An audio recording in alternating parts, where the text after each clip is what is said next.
right, good afternoon, viewers. Here we are back, day 2 of Houston Open, game 2 of today's game at Pv6, Prairie View Field number 6. We have the matchup between the two 1-0 teams. Prime Raider Gladiators just won their first game in the morning, the 12-over game, and Atlanta Fire, the winner of last year's Houston Open, they're also 1-0. They won their game yesterday, a full 20-over game. So a very good matchup here with both teams having a lot of mixture of youngsters and some veteran players. And we'll get Lenny's thought on these makeup of these teams. Yes, Mustafa. The news is Atlanta Fire has been sent in. Stephen Taylor, the man on strike. He's the captain. And here we go, ball number 1. Imran Khan Jr. will come in. And ball to Stephen Taylor, taps it towards short third man for a single. Both these names, the two names, everybody's familiar with. Stephen Taylor played for USA cricket team, played in the CPL, a very fine left-handed batter, and also can bowl really good off spin. And then Imran Khan Jr., believe it or not, if you close your eyes and you blinked, he actually played T20 International for Pakistan, and he's going to bowl a very difficult customer to face with the new ball. He's got some pace and swing early on, and he's got a vicious slower ball, 3 different variations of slower balls. Yes, certainly a popular name. Imran Khan in the cricketing world, and now into politics. Sagar Patel comes into strike. And that's a good delivery to Sagar. First up, just hits it towards point, and good running between the wickets. Between, I would say, the youngster and the veteran, Stephen Taylor and Sagar Patel. Both have opened for Atlanta Fire for a long, long time. So they must have good understanding developed between these two. Yes, Sagar Patel has had a brief stint at the U.S. national level. And he's been around Atlanta cricket for some time. Finds himself when he's not playing for Atlanta Fire, he plays for another Atlanta franchise, the Atlanta Lightning. So around that area. As Imran Khan Jr. comes in, this is Paul. Really good shot there on the up. Presents the full face of the bat and hits it over point for a boundary. So that's the kind of skill and that's the kind of game Stephen Taylor can bring in this T20 format. Yeah, Taylor is a legend when it comes to U.S. cricket. Look at this. Smashes this one into the offside. He's such a talented player.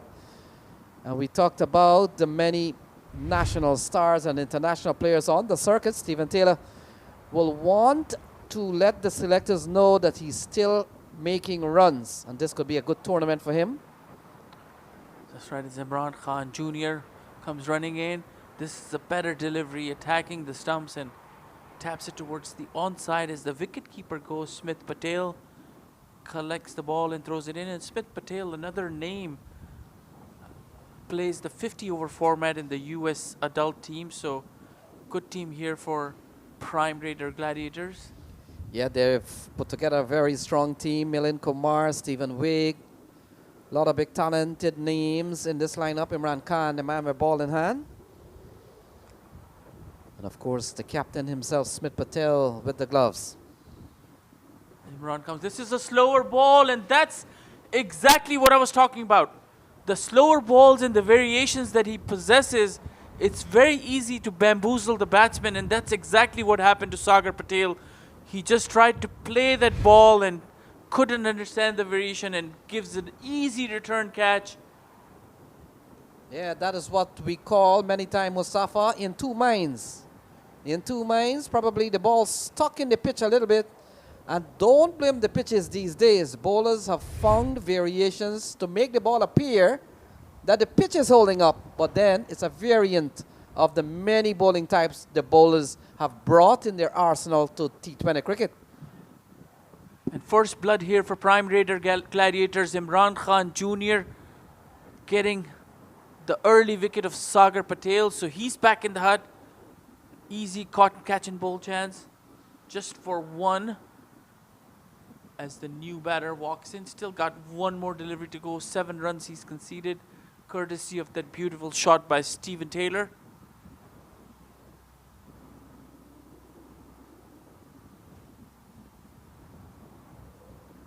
Speaking of the team, Prime Raider Gladiators, as Lenny mentioned, they have got some good talent that they've accumulated in this team, starting with Imran Khan Jr., Smith Patel donning the gloves, plays 50 over for USA, Milind Kumar, a very good cricketer, just played the World Cup with Team USA. They've also got Khurram Nawaz, as I can see, he played for Oman International Cricket, so some good accumulation of talent. Stephen Vigg. And the matchups gets even more interesting, Mustafa. Both teams with 2 points. They have 100% win so far. As Imran comes in, quicker delivery on the off, straight hits it towards point, and that's the end of over number 1. As Atlanta fires 7 for 1.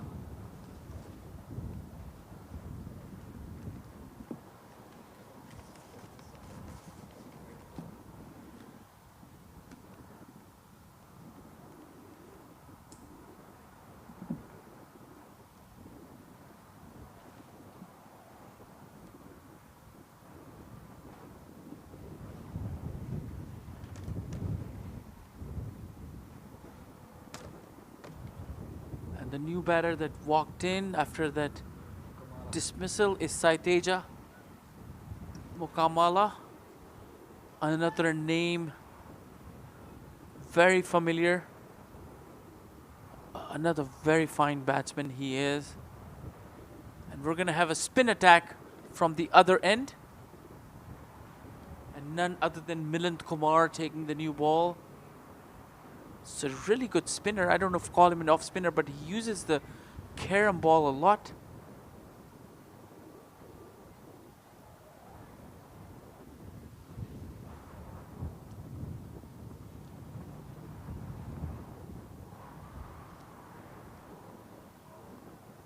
As he's going to bowl just the 2 fielders in the deep. This is a full 20 over game. As Milind will come in. This is a good delivery. He took a little bit of awkward bounce, took an edge. There's a quick single there in the circle. The fielder rushes towards the ball, but the single was always there, so brings the new batter in. Saiteja on strike. Some adjustments as this is a righty-lefty combo.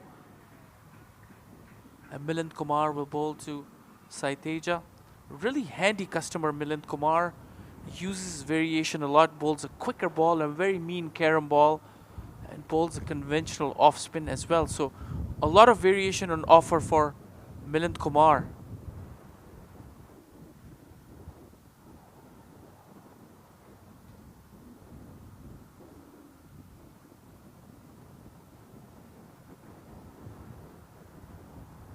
He's going to come in and bowl to Saiteja. Good flighted delivery, but taken to the cleaners. Over the top, and that's going to go to the rope for a boundary. Just flighted up in the slot with the fielder up in the circle, over extra cover for 4. Yeah, good shot here from Mukamala. And we talked about of the many talent that the US sporting these days. Mukamala is a fixture in that batting order. It's a good delivery and taps it towards the onside for a quick single there.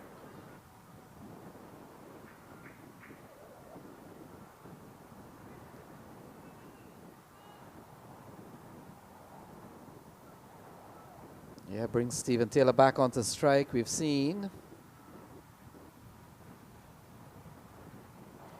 As Milind Kumar, this is a quicker delivery, darted on the off stump. Nothing can Stephen Taylor do, just cuts the inner part of the bat towards short fine, cross for a single, 13 for 1. A wicket of Sagar Patel. A very vicious slower delivery by Imran Khan Jr. completely bamboozling the batsman and gives an easy return catch. So that's the only wicket that's gone in the first over, 14 for 1. Stephen Taylor on 7 and Saiteja on 5 as Milind will come in. And this one hit towards the deep mid-wicket fielder for a single. Yeah, you get the feeling that Milind Kumar was given the new ball to start with. Might have been because Stephen Taylor, of course, a left-hander. We talk so much about the matchups these days. And it allows the off-spinner to get the ball to turn away from Stephen Taylor. Cut into the offside. And that will complete over number 2. So 2 gone is 16 for 1.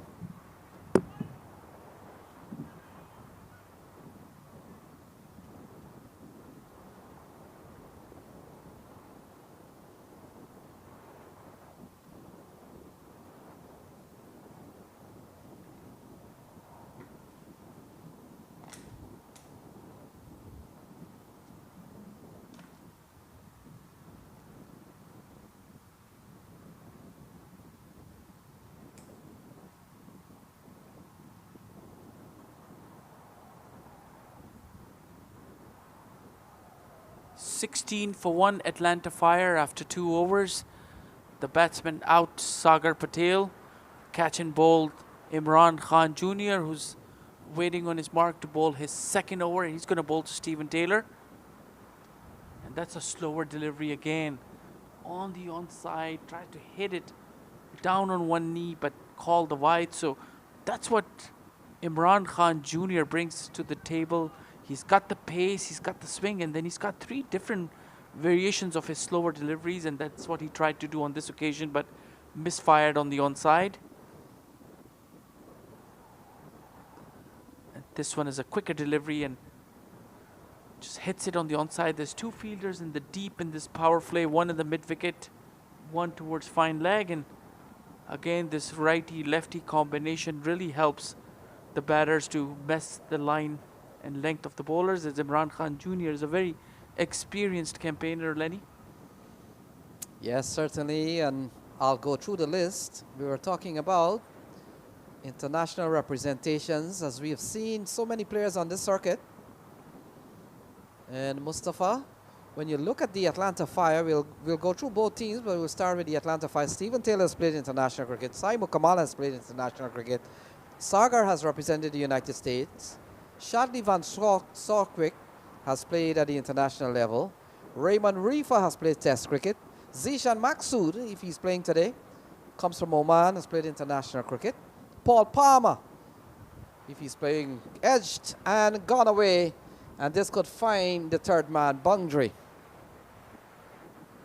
Yeah, that was outside the off stump, and Sai was trying to cut that, but got the edge, found the gap between keeper and short third man, and that's going to go for a boundary for a 4. Yeah, and just to complete the Atlanta Fire, Usman Rafiq has played for the United States. Kamarul Rabi has played for Bangladesh at the international level. And Drysdale has played for the United States. So that's 4, 5, 6, 10 men. In fact, all 11 men from this Atlanta team have national or international experience. That's a very impressive lineup of international, current and prior international stars. Nevertheless, it's a very strong team, and I believe both teams are evenly matched, as Lenny will go down the list for what prime Gladiators have to offer in terms of international experience. As Imran Khan Jr. will come in and bowl to Sai. Again, this is a slower delivery, but lofted over the top of the cover. That's going to go for 4. This one was recognized early as soon as it came out of the hands of Imran Khan Jr., waited for the delivery and lofted over cover for a boundary. So 2 boundaries in this over already.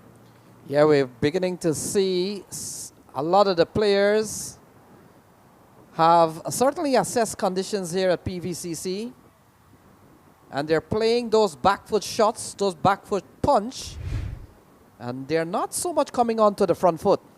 Imran Khan Jr., the quicker delivery again, attacking the stumps, played back to the bowler. So that's the end of his second over. 9 runs conceded, 17 runs in 2 over with the wicket.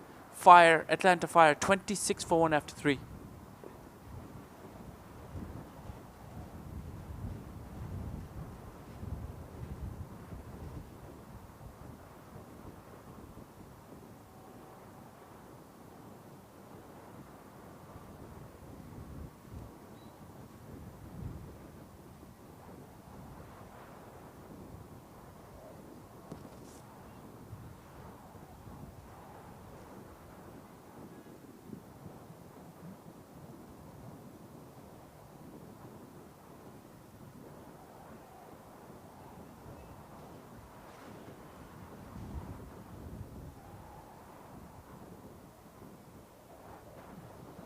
So Adel Bati has been given the ball. And Mustafa, when you look at the prime Raiders, Gladiator, they come power packed also. Smith Patel, Milind Kumar, Sajid Gowda, those three. As in the case of Smith Patel, you made mention of him being part of the 50-over squad. Milind Kumar plays everything for the U.S. The man with ball in hand, Adel Bati, has been around U.S. cricket for a long time. Very good cricketer. That's correct. He is a very good cricketer. And he comes out of the DMV area. And by the way, if fans might be wondering, what's the DMV area? Well, that's the area, DC for D, M for Maryland, and V for Virginia. So the Washington, DC, the Virginia, and the Maryland area, DMV. Adil Bhatti comes running in. Again, a very good delivery. Still generates a lot of pace. And Lenny, interestingly, Adil Bhatti last year just made his debut for Masters Cricket USA in the over 40 age group circuit.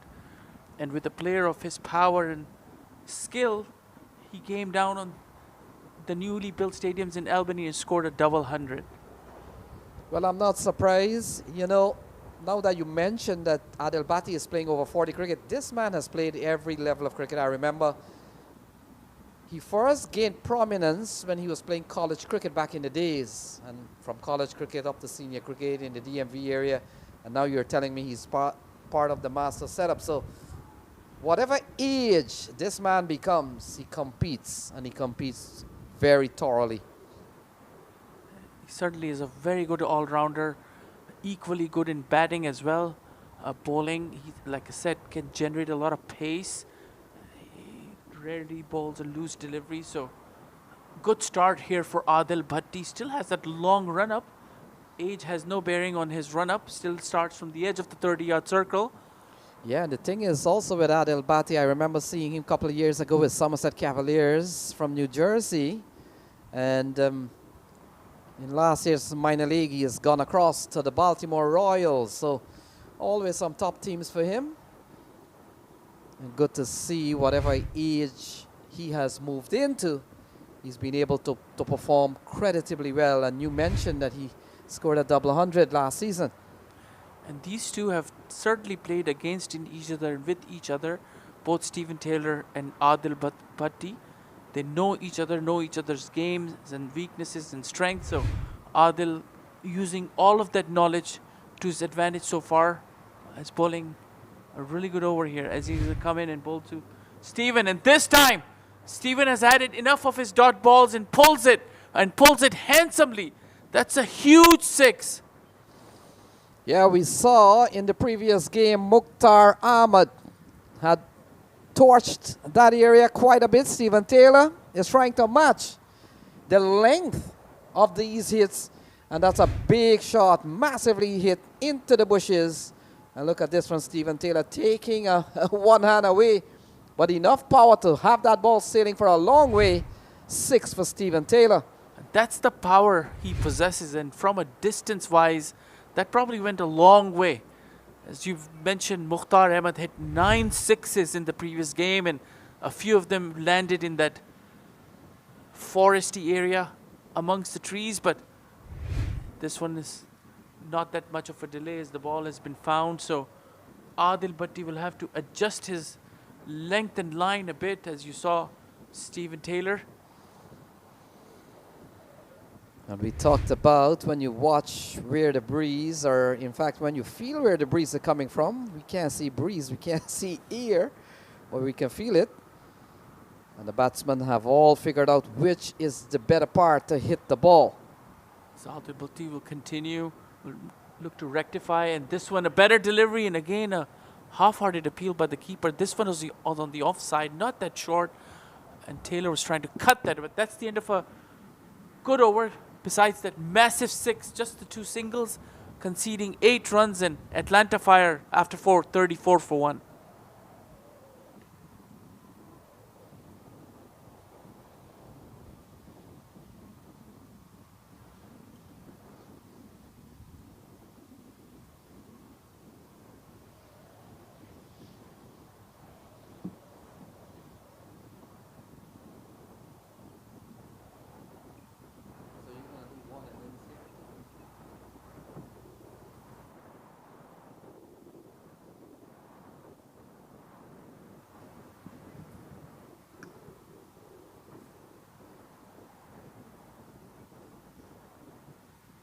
So bowling change coming up. Imran Khan taken off after 2 overs, giving away 18 runs and a wicket. As a new bowler will come in, marking his run up. Good start here both for Stephen Taylor and Sai Teja. Sai 15 of 10 deliveries, Stephen 16 of 12. 34 for 1 after 4 overs.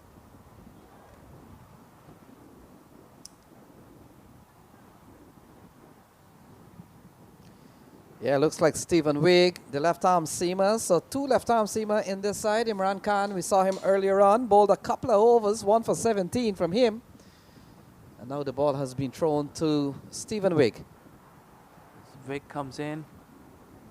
And this one is hit handsomely. That's gone over covers for a maximum. And that's a good shot by Sai Teja. Yeah, can't bowl that to Sai Teja Mukamala.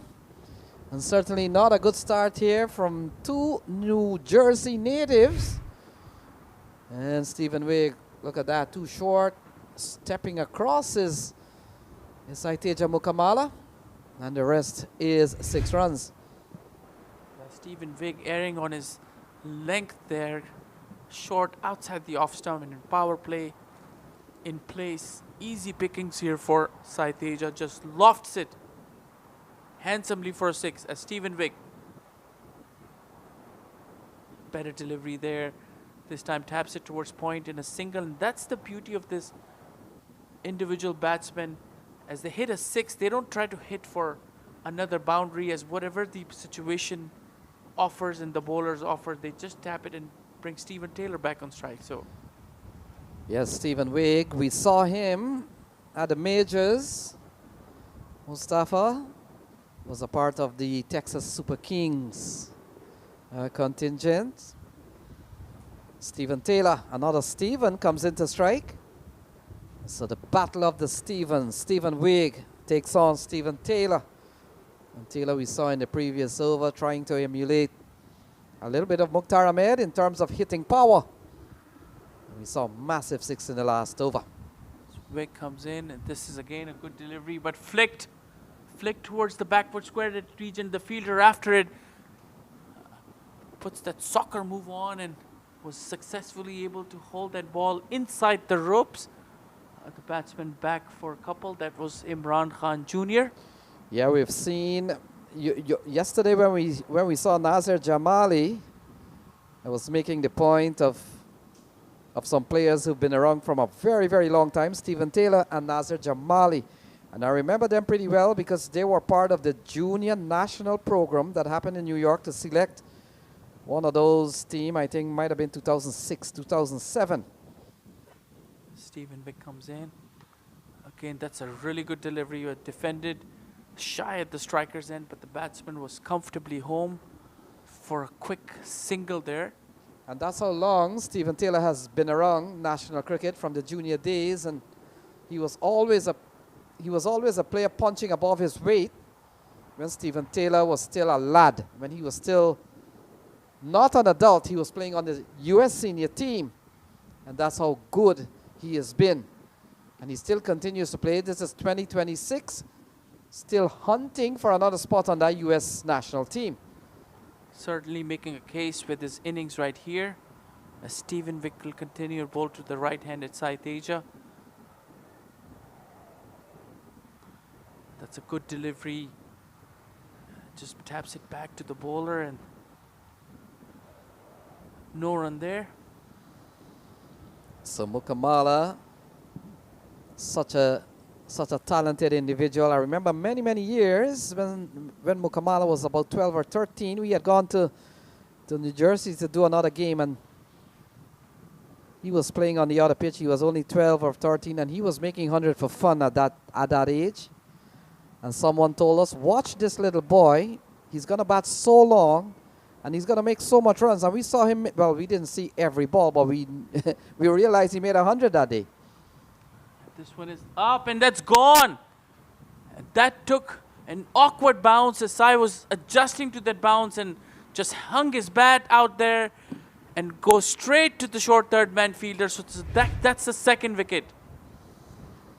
Yeah, Mukamala couldn't control the little bounce on this one. Good bowling here from Stephen Wigg. Just outside off. That's where you want to bowl as a left-hander.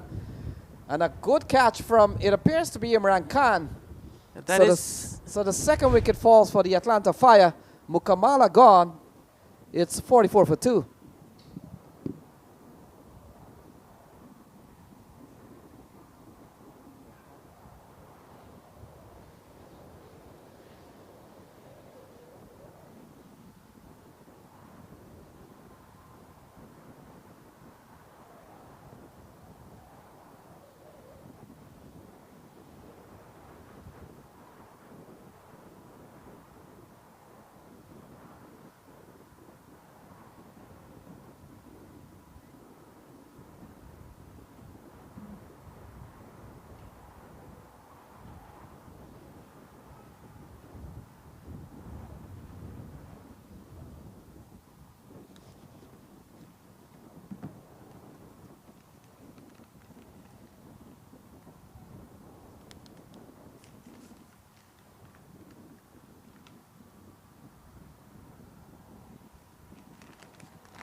Yeah, it looks like Nitish Sudhini has come to the middle. We'll wait for the confirmation from our scorers, who has had to do a lot of work, many games, many short numbers, many players to get it going.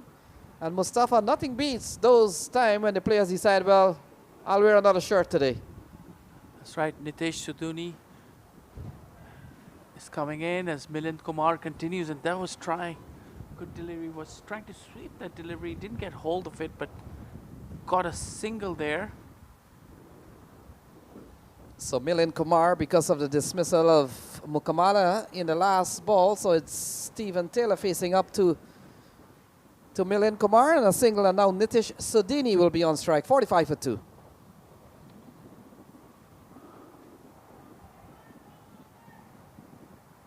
Milind will come in. That's a really good delivery and really good piece of running there inside the circle, and Milind Kumar not pleased with that effort. But good running between the wickets between Stephen Taylor and Nitish Sudhini there. Yeah, and we'll have to watch what Nitish Sudhini brings to the table. Seems to be a top order batsman. Milind comes in, and again, good delivery. Attacking the Suns, just taps it on the onside. Lots of gaps there as the fielders are at the 30-yard edge of the 30-yard circle. So goes for single. Singles are okay. This is still in the power play. So Milind Kumar proving to be very economical in this over. Just the 10 runs. This is his second over. He's going to bowl to the new batsman. Again, that took a bit of a bounce and plays it back to the bowler. So this match is a matchups of Group A. And they include the likes of course, the two teams out in the middle. The other three teams from here is the Baltimore Royals, Columbus Falcons, and Bay Blazers. Milind Kumar. And this is a flighted delivery. And that's a very good shot. Handsomely driven for a boundary. Yeah, we've got to keep our eyes on Nitish Sudhini.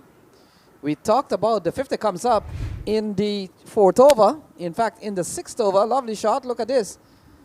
All along the ground. Who said we can't have these lovely drives on drives off drives in Very T20 refreshing cricket? to see this in the T20 format. Just picked the gap, drove the ball on the onside. And Milind Kumar on the slightly on the shorter side. Ends with a dot, 6 runs, 14 runs of 2. Atlanta Fire at the end of the power play, 51 for 2.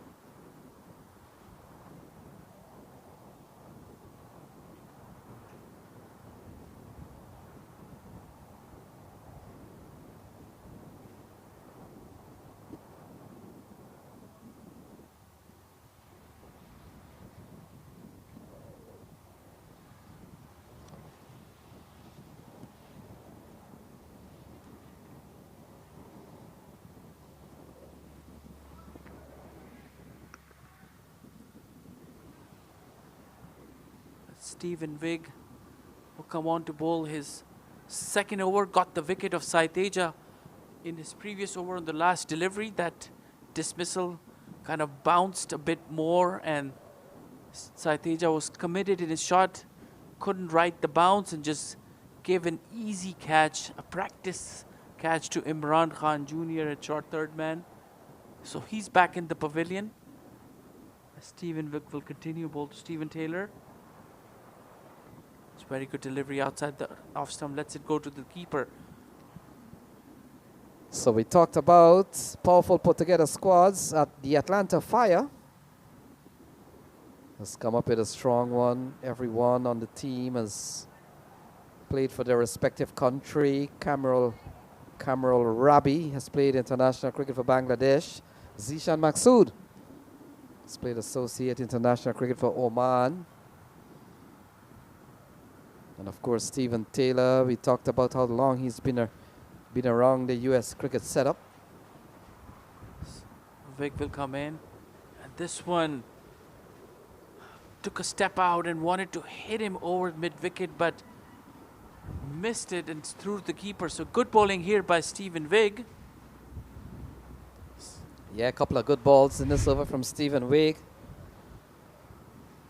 These days, a little bit part of the US setup, along with Netra Valka, Abhishek Paratkar. Those are the left-arm seamers that are available for possible selections.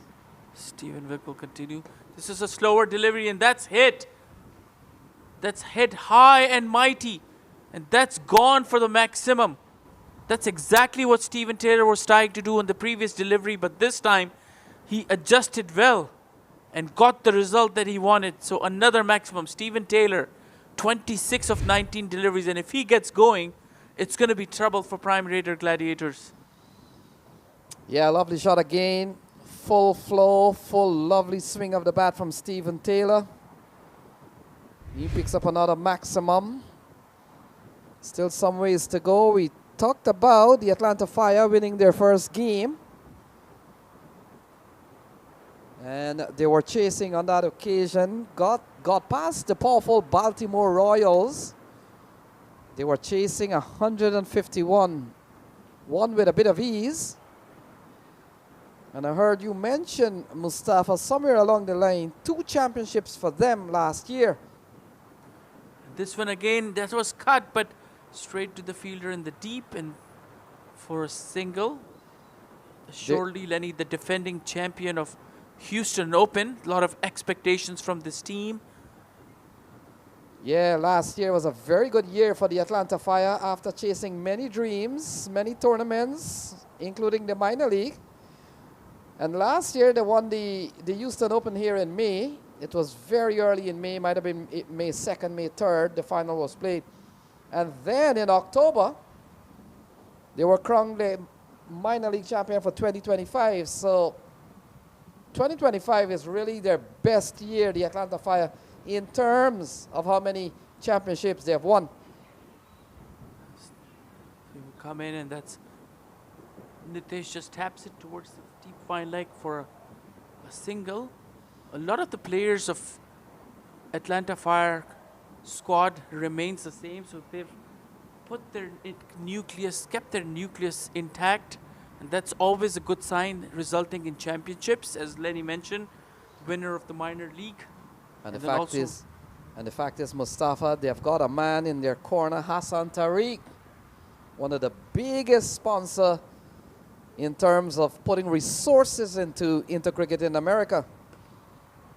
And of course, I made mention that the Houston Open, along with the Atlanta Open, two tournaments that have been such important for developing players around the terrain and landscape of the United States of America. And Hassan Tariq has really put resources not only in the Atlanta team, but also in resources in the Houston Open. He has his own Atlanta Open that they run, and even so much that he's put into to cricket in the United States, Hassan Tariq.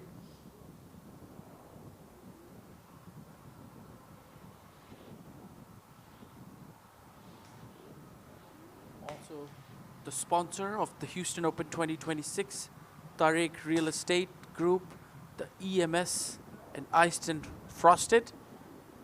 So very good start here by Atlanta Fire, 59 for 2, and we'll see if Millen is going to continue with his bowling and bowl another over. He's got the ball in his hand. For a second, there was a discussion between Smith, Siddesh, and Millen to bring another bowler, but Millen got the final say, so he's got the ball in his hand. He wants to get that another wicket and break this partnership. Yeah, he's kept them tight. Couple of overs for Milind Kumar. He's only given up 16, just about probably what you would permit as good bowling in T20 cricket. So Milind is going to come and bowl to Nitish. The power play is over, so Milind can have the luxury of more players in the deep, and this one is hit straight to the fielder, and wanted two, but just one was comfortably taken, so that's a good single.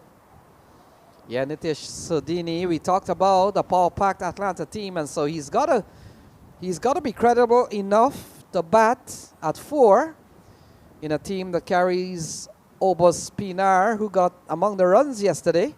Zishan Maksud we talked about, and of course it includes the likes of some Paul Palmer if he's playing today, and Shadley Van Scorquick, another U.S. international player who had a very good World Cup run.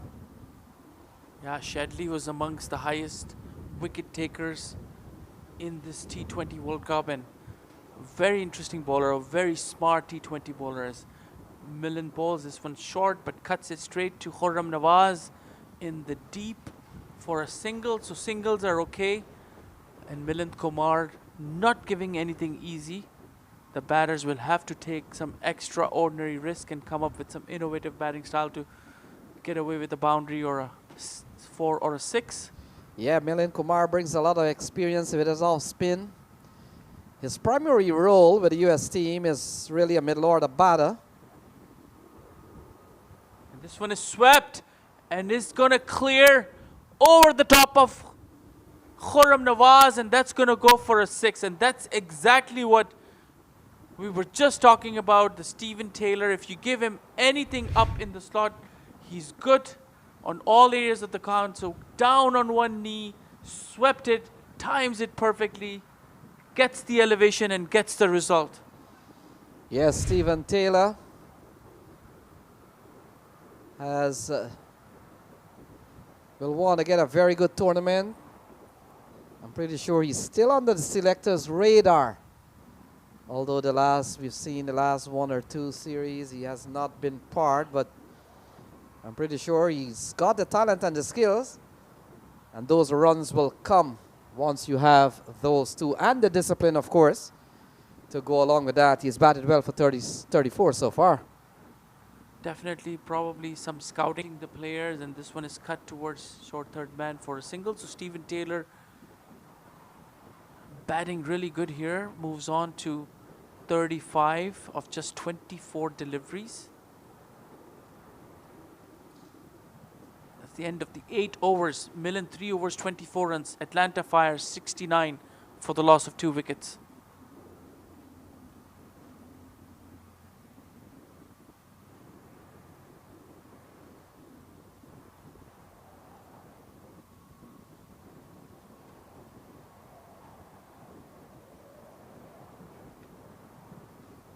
Yeah, it looks like Adil Bhatti will get another over. And you might be wondering why Mustafa was able to pick up Adil Bhatti so fast. Well, I look for the neon shoes that he's wearing, and I can't miss it. Yeah, going away from the conventional white shoes as he comes in with his neon shoes, cuts it straight to the deep point fielder for a single. Do you think, Lenny, that's distracting for the batter when you see a bowler running in with neon orange shoes? Do you think you can take your eye off and maybe start focusing on the shoe and lose your wicket? Yeah, it might have been. I don't know, but you tend to watch at the shoulders and the arm, and that. If a bowler is 5 feet, his arm's probably another 3 feet, so you're looking up at the 8 and 9. But he will continue, and this one is hit straight to the deep point, but fielder deep on the edge, so a single there. Yeah, the Atlanta Fire has come packed up with a big team. Raymond Reefa, if he's playing today, he's the man probably I want to watch, having played for the West Indies at the test level and played international cricket for the West Indies. And I saw him at the Atlanta Open last October. And he was so good, and I see his name in the list. Whether he's playing, we'll have to wait and see. So Adil Bhatti comes in, and this one is hit. And that's up in the air, and the fielder settling underneath, and that's gone. And that's what Adil Bhatti wanted. Changed his end and got the result, got the danger man Stephen Taylor out. Didn't get hold of the shot, lofted it up, but didn't clear the ropes. Straight to the long-on fielder, who comfortably took that catch, and that's the loss of the 3rd wicket for Atlanta Fire, and a very well set Stephen Taylor. So Adil Bhatti joins Stephen Wigg and Imran Khan, picking up 1 apiece. And the big wicket of Stephen Taylor, trying to go big, but he needed a few more yards. And an excellent catch by the fielder here when the ball goes up so long in the air, Mustafa. And you've got to wait for it. Sometimes the length of time that you wait until the ball comes down can prove sometime your undoing. But in the end, Stephen Taylor is gone, is 71 for 3. That's a very crucial wicket for prime Gladiators and getting rid of the danger man Stephen Taylor, and in comes Obus, another very experienced campaigner, scored some runs yesterday in the first game of Atlanta Fire. Yeah, got a 59, another half centurion. And we talked about all these players, some of them on the verge of probably getting a national call-up. Pinar is one of those players, Mustafa. And so he'll be looking for a good tournament. You made mention that the coach of the U.S. team is around. And so no better time to impress the coaches and the selectors and the people who are involved with U.S. cricket by getting some good runs. And he's already made a half century, Pinar. Still more than halfway to go, so Pinar still have the luxury to take some time and knock some balls for singles, 1s and 2s, and then go for the hitting. They got 7 wickets in hand, but on this pitch, as we've witnessed for the last 3 games, anything over 160, 170 is a good score. So ball punched into the offside, and he gets off the mark. Nitesh has been out there for 8 deliveries. He's seen some bowling, so he probably will take the charge and will take the lead in scoring boundaries where Pinar gets settled in. And Adil Bhatti, what a over this is. 3 singles and a wicket, and a very important wicket of Stephen Taylor. This one is lofted again, and the fielder settling underneath. Can he take it? And yes, he does. Right on the ropes, and that's another wicket for Adil Bhatti and Prime Gladiators, and that was not the shot Atlanta Fire was expecting from Nitesh, especially when they just lost 1 wicket in this over. Just hits it straight to the fielder, who took a very good catch above his head. So a similar dismissal we saw from Stephen Taylor. And this fielder had to wait, not inches to play with. He was almost on the verge of the rope. And look at that, an excellent catch. Is that Khurram? And that's Khurram Nawaz, and that's a very experienced player. He's played international cricket, and for a player like him, it's not easy for him to drop catches, and that's an error on judgment on Nitesh's part, especially when he lost a partner in the same over. So that's 2 wickets in 1 over, and Adil Bhatti, 2 wickets in this over, 72 for 4 Atlanta Fire. So Malik comes to the middle. Ahad Malik. And I've seen Malik play a lot of time. He's a wicketkeeper by trade, wicketkeeper batsman. He bats at the top of the order. And he comes in here with a couple of strikes from Adel Bati in this over. Adel Bati has taken now the wicket of Sudini, and then a couple of balls ago, that of Stephen Taylor. So a couple of strikes here from Adel Bati, and all of a sudden it's 72 for 4. Certainly tilting the game and radiate Gladiators' favor here. And Ahad Malik is the new batter, and 2 new batters now. One has faced 1 deliveries and 1 yet to face a delivery. So some form of consolidation needed by these 2. There's Adil Bhatti coming in, looking for another quick delivery. That one is short and pulled straight to the fielder there for a single, and that's the end of a very good over by Adil Bhatti. 2 wickets and 4 singles. So Atlanta Fire after 9, 73 for 4.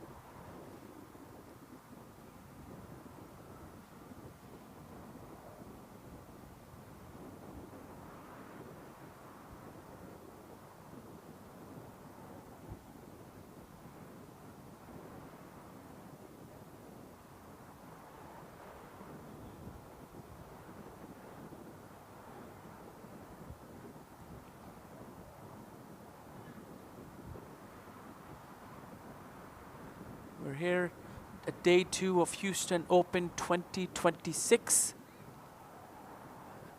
Saw some close games and some dominating wins. Clarion County Eagles playing the first game of the day, a 12-over contest to make up for their day 1 rain-affected game. They won it easily against the Seattle Thunderbolts and moved to 2-0. And Space City Cowboys in the same group, they're also 2-0. They won their 2 games yesterday.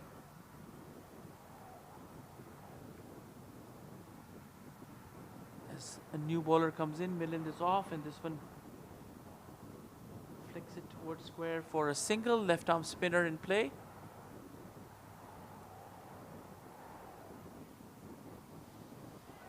So we're approaching the halfway stage. 2 new batters out in the middle, Pinar and Malik. Youngster left arm spinner bowling, still 10.5 overs to go, so a lot of games still left. Lenny, these 2 can still hang out here, consolidate, and then go for big shots to get to a decent total. Yeah, you're right on that. Just about the halfway stage, still not 10 overs yet, 5 balls before we come to that mark. Still batting to come, Zishan Maksud and Raymond Rifa.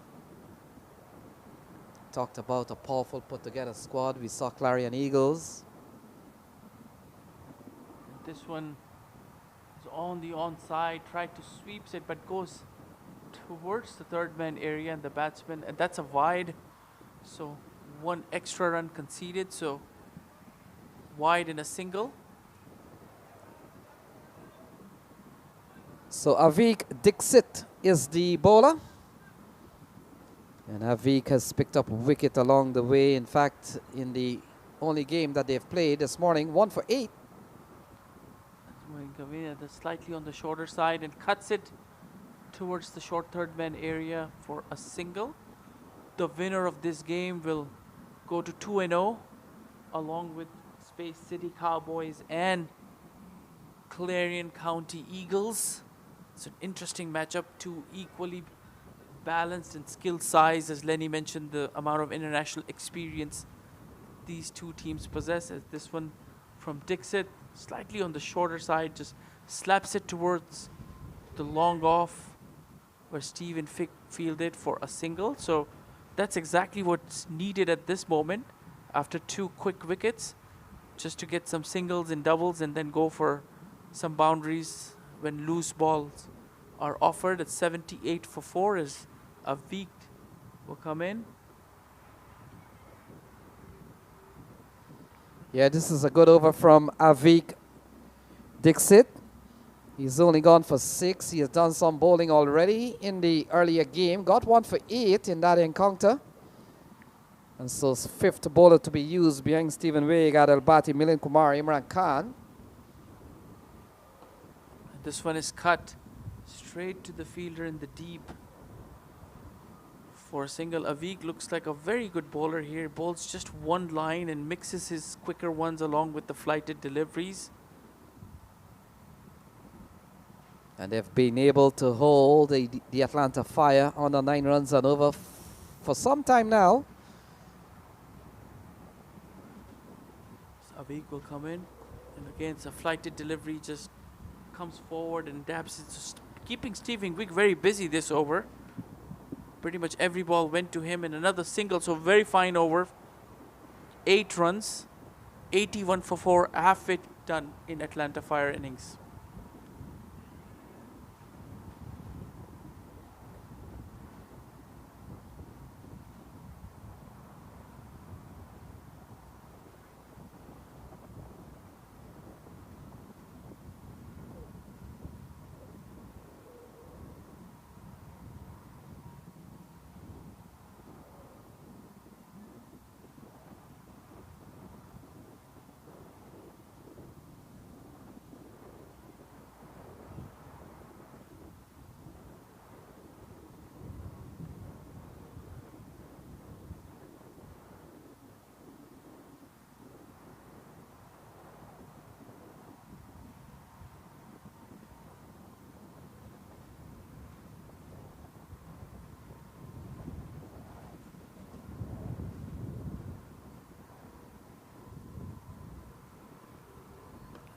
So Adil comes in, and this one is pulled towards the deep mid-wicket area for a single. So the Atlanta Fire, along with 2 other teams, have certainly their footprints in minor league cricket. The other 2 are the Bay Blazers here, but certainly a composition of the East Bay franchise minor league team. And then, of course, we've seen the Seattle Thunderbolts a little bit earlier on. And Adil, this one is whacked, and whacked well. Another 6. So that area of the ground is a very popular area for all these batters. With the wind and in the bushes for a maximum. That's a good shot. Yeah, I love the shot again from Pinar. And we talked about Pinar already has a big score in this series, and this team is playing a back-to-back game. Prime Raiders. And look at that, smashed into the onside, gone a long way. It seems to be the favorite place where the batters are targeting for those maximums.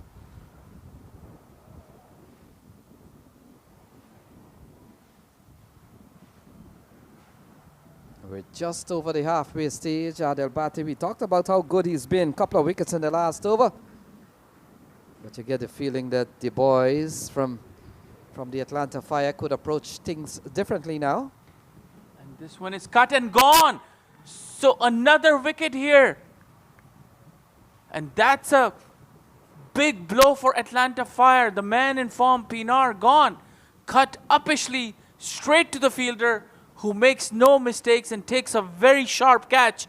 And 3rd wicket for Adil Bhatti. Halfway in the team, halfway of Atlanta Fire, back in the pavilion. 88 for 5. Yeah, the catching has really been good from the Gladiators. Ball cut away at that position. They always come quick and fast, and they come very sharp. But look at this. Cut away straight into the hands of Avik Dixit. The left arm spinner, the little man, and he holds on, quite elated. And they're celebrating another big wicket here, 88 for 5. Looking at the replay, that's a very good catch by Avik Dixit.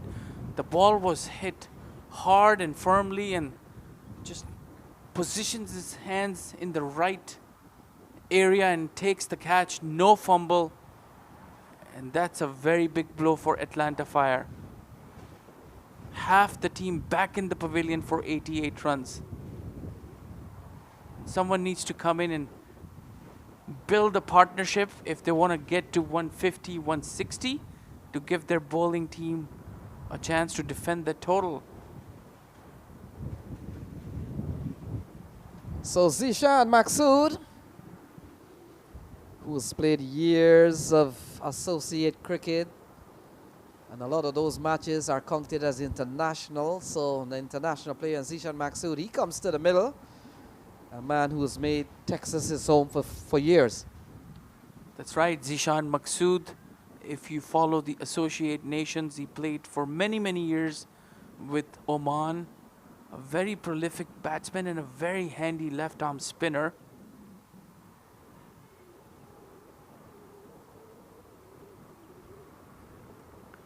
That's a very good delivery. Just taps in and runs for a single. If anybody can take Atlanta Fire out of this situation and build an innings and consolidate, that's Zishan Maksud. Yes, Mustafa, I've seen him play a couple of good knocks.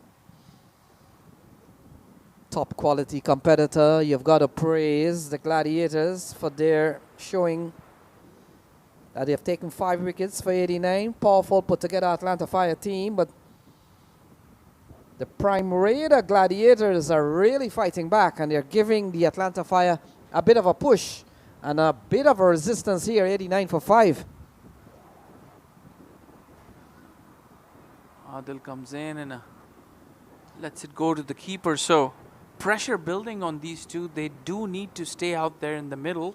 Still 9 more overs to go after this. So certainly they have the balls. They just need to stick, knock it around, get some 1s and 2s and build a partnership and give the likes of Raymond Reefer and others to launch. And Adil comes in, and this one is just hit slightly uppishly towards the mid-wicket region for a single. And that's the end of the over. So Adil Bhatti proving to be a man with the golden arm. 3 wickets for 21 runs. He's still got 1 more to go. Atlanta Fire 90 for 5.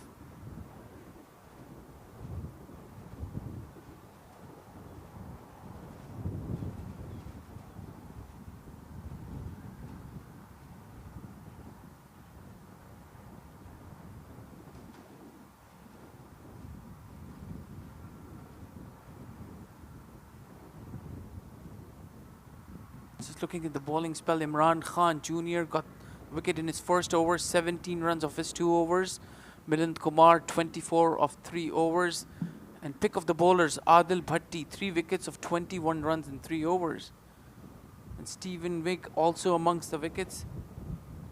Took 1 wicket of Saiteja. So a lot of good bowling all around as the man who just took a very sharp catch comes back. Left arm spinner and good delivery. The call is for 2. And look at the hustle by the bowler. He runs all the way towards the ball and all the way towards the boundary. Yeah, they've really done well. Having won the toss, electing that they'll bowl, and they've kept the Atlanta Fire to 8 runs and over throughout, and they've picked up 5 wickets along the way.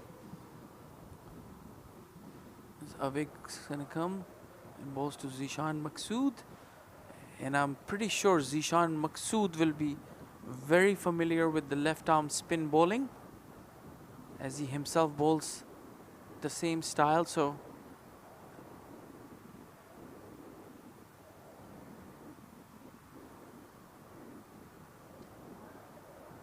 Avik is gonna come in and swept, and in the gap, piercing the 2 fielders for a handsome 4. And Zishan Maksud showing all his experience. Yeah, very good placement. I'm pretty sure when he had settled down, he looked over to his right and realized that there's a bit of a gap there, and he really found that gap right in the middle by secting the man at square leg and mid-wicket. And that's a lovely shot from Zishan Maksud. Zishan still looking on that onside. He's looking to see if there's been any adjustment made, as Avik will come in. It's a quicker delivery and just taps it towards the long on area for a single. This is the 12th over in progress. 95 for 5 Atlanta Fire.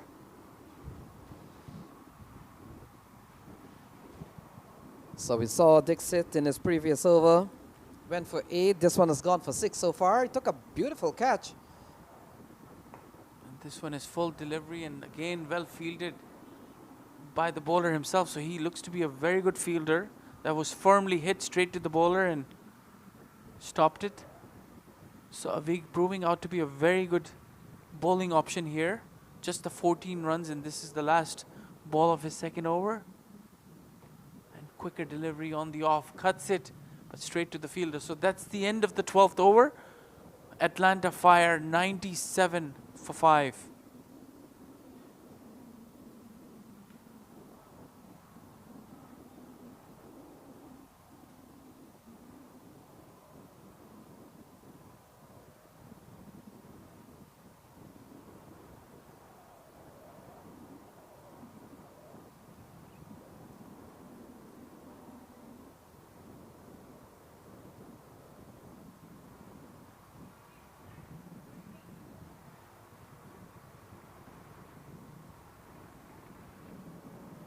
Bowling change coming up.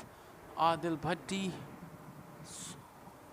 off the bowling, 3 wickets to his name. And new bowler Vedant comes in. Vedant's marking his run up.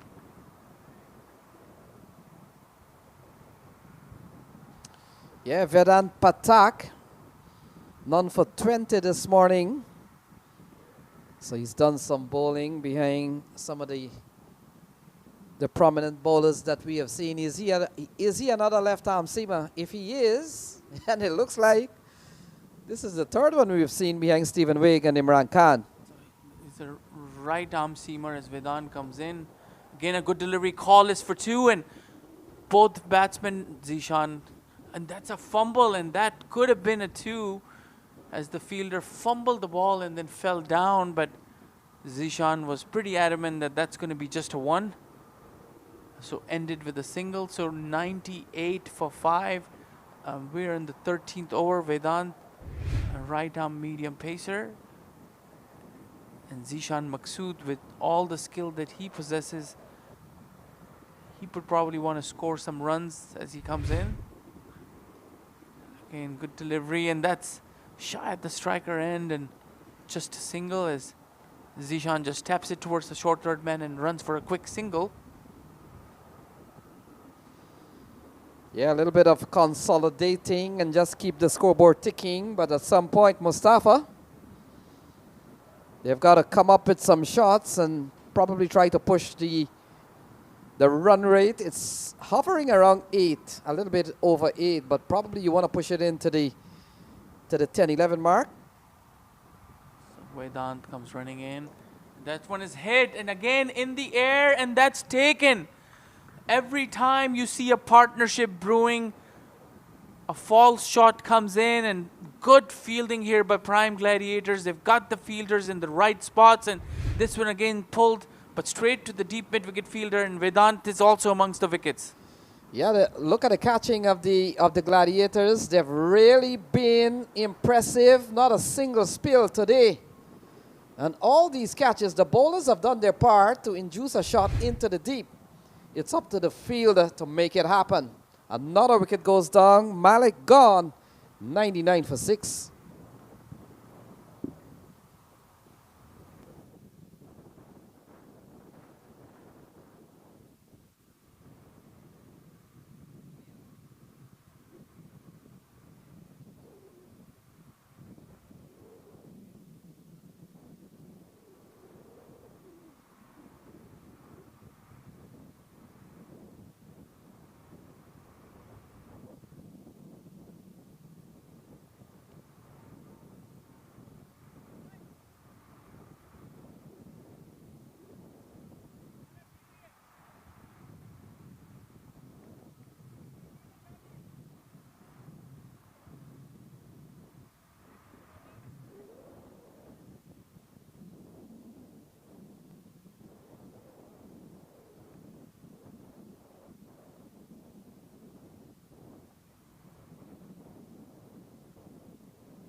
$99 for 6, Atlanta Fire.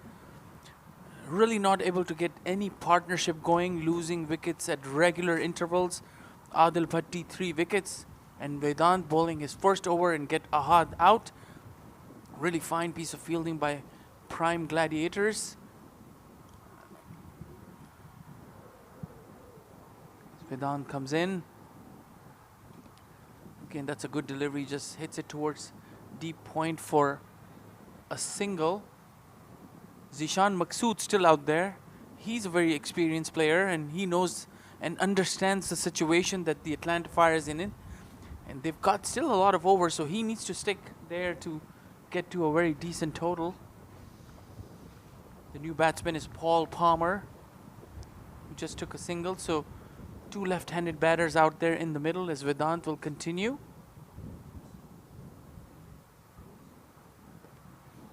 And this one is tapped on the onside and they want to take 2 and Palmer was ready, but Zishan wasn't. Yeah, we've seen a good over here from Vedant Patak. Picked up the wicket of Malik and is really bold. With only 4 singles, not a boundary in this over. Paul Palmer, the man who comes out of Jamaica, has played regional cricket for the Jamaica national team back in the Caribbean. So 43 balls remaining. That's a really good delivery. Just hits it back towards the long onside and gets a single. So that's the end of a very good over. 5 runs, 5 singles and a wicket. Wicket of Ahad. So Atlanta Fire 102 for 6 after 13.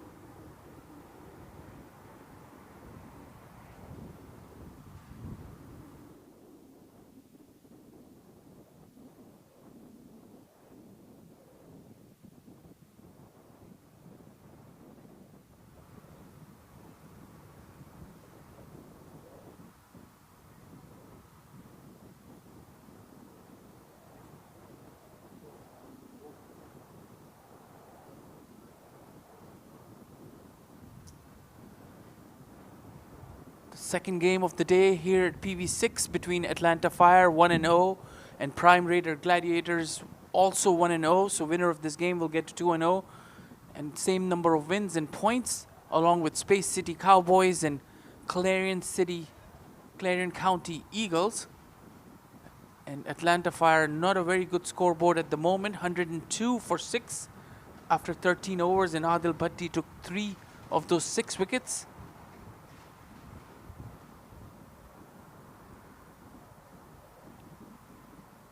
Another bowling change.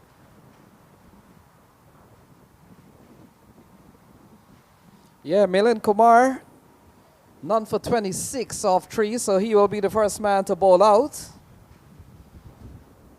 We've got 41 balls. Paul Palmer and Zishan Maqsood out in the middle.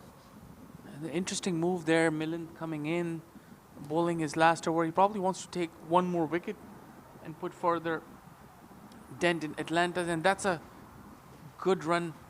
Good running between the wickets. Wanted to shy at the striker's end, but the runners were very quick between the wickets. So Milind Kumar will finish out his over.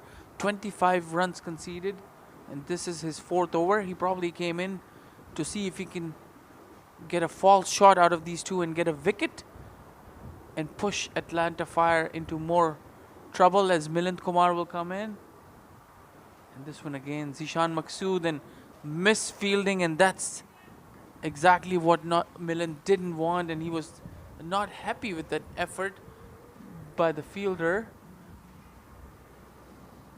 So Paul Palmer, man who represented Jamaica and certainly the combined colleges and campuses of the Caribbean in those regional cricket games.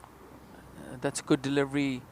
Bounced a bit more, and Palmer didn't expect that, so he's going to go and look at the pitch where it bounced to the keeper. So that's what happens, especially when likes of Milind Kumar, when they're bowling that knuckle ball, and if it's land perfectly on the seam, it's going to take in some additional bounce. This one again, a quicker delivery and on the back foot defended. So a lot of dot balls, and certainly that's what the situation is with 6 wickets down. They don't want to lose any more wicket. They want to get to a respectable total, as Milind will continue. And straight to the fielder again. So a really good over for Milind Kumar. Just the 2 singles. He finishes his spell, 26 runs off his 4 overs, and Atlanta Fire after 14, 104 for 6.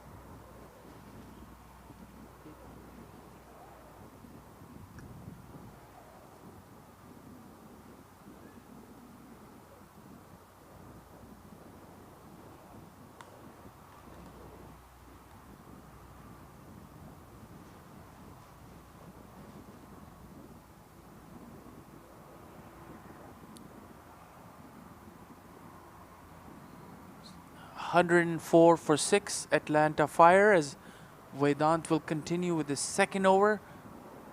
Got 1 wicket in his previous over of Ahad. Zishan Maqsood will be facing. He comes down the track and a loud appeal. And the umpire not interested. Came 3 steps down and was trying to take him over the vacant mid-wicket region, the gap between long on and mid-wicket, but didn't quite connect.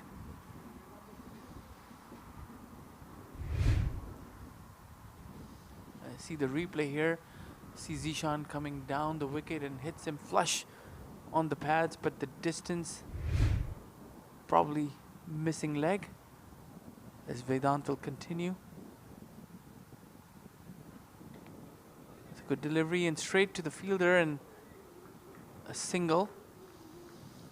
Yeah, you get the feeling that the Gladiators have made good strides in the last 2 overs or so, and they've slightly pushed the run rate down. We saw a couple of overs ago, Mustafa was over 8, now he's gone under 8. As Paul Palmer and Zishan Maqsood, 2 left-handers out in the middle, are beginning to take some time to consolidate and then maybe to push on. They've got 34 balls to make the most out of. This comes in, and this one again hits it past the bowler for a single. And Lenny, with the situation they're in, do you think if Raymond Reefer is playing, would he be a better option to come ahead of Palmer? Yeah, Palmer is more of a touch player. I've seen him stroke the ball around and in other games. Raymond Reefer will probably take the ball out of the park with a lot more regularity, but I see his name in the list, but you never know if he's playing or not in the final 11 these days with the impact player situation. Sometimes a player not in the 11, you'll see him walk out to bat. So 106 for 6, they need to get whatever they can in 32 balls, and both Zishan Maqsood and Paul Palmer is taking some time. At a time in T20 cricket when you want to really get going, they've lost 6 wickets, I know, but they've got 32 balls to work with. Vedant has got a very good run-up and a very smooth action as he comes in and edged, and that's going to go all the way to the boundary. So this will help Zishan Maqsood. He's been there for some time, and while we haven't seen flurries of boundaries from him, he's probably trying to set up something. But in the meantime, good bit of shot from him. Very valuable 4 here for the Atlanta Fire. Certainly a very welcome boundary for Atlanta Fire. Not the place he was intending to hit. Got the edge, but carried over the top of the short third man fielder, and once it crosses that inside circle over the top, it's going to go for outfield. Has been very fast. So a very good boundary here for Atlanta Fire, as Vedant in the middle of a very good spell. Just 6 runs in this over so far. And again, I was trying to take a hack, and it's going to be a bye, and it seems like in the process hurt the wicketkeeper Smith Patel. He's struggling to get up. We'll see on the replay how he got hit. He's still down on his knees.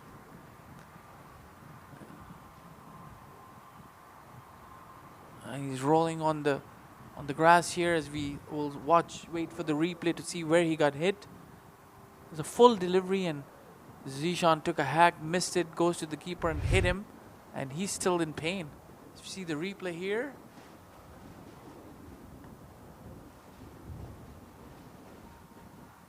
It seems like he might have just twisted his ankle, because the ball kept a bit low and got to the keeper in 2 bounds. And as he was trying to collect the ball, his footing went wrong and he probably twisted his right ankle and he seems to be in a lot of pain. See the replay again and ball taking a couple of bounce, and that's where he got it. So he's trying to get some medical attention there, as that was the last delivery of Vedant's over. The magic spray is out, Lenny.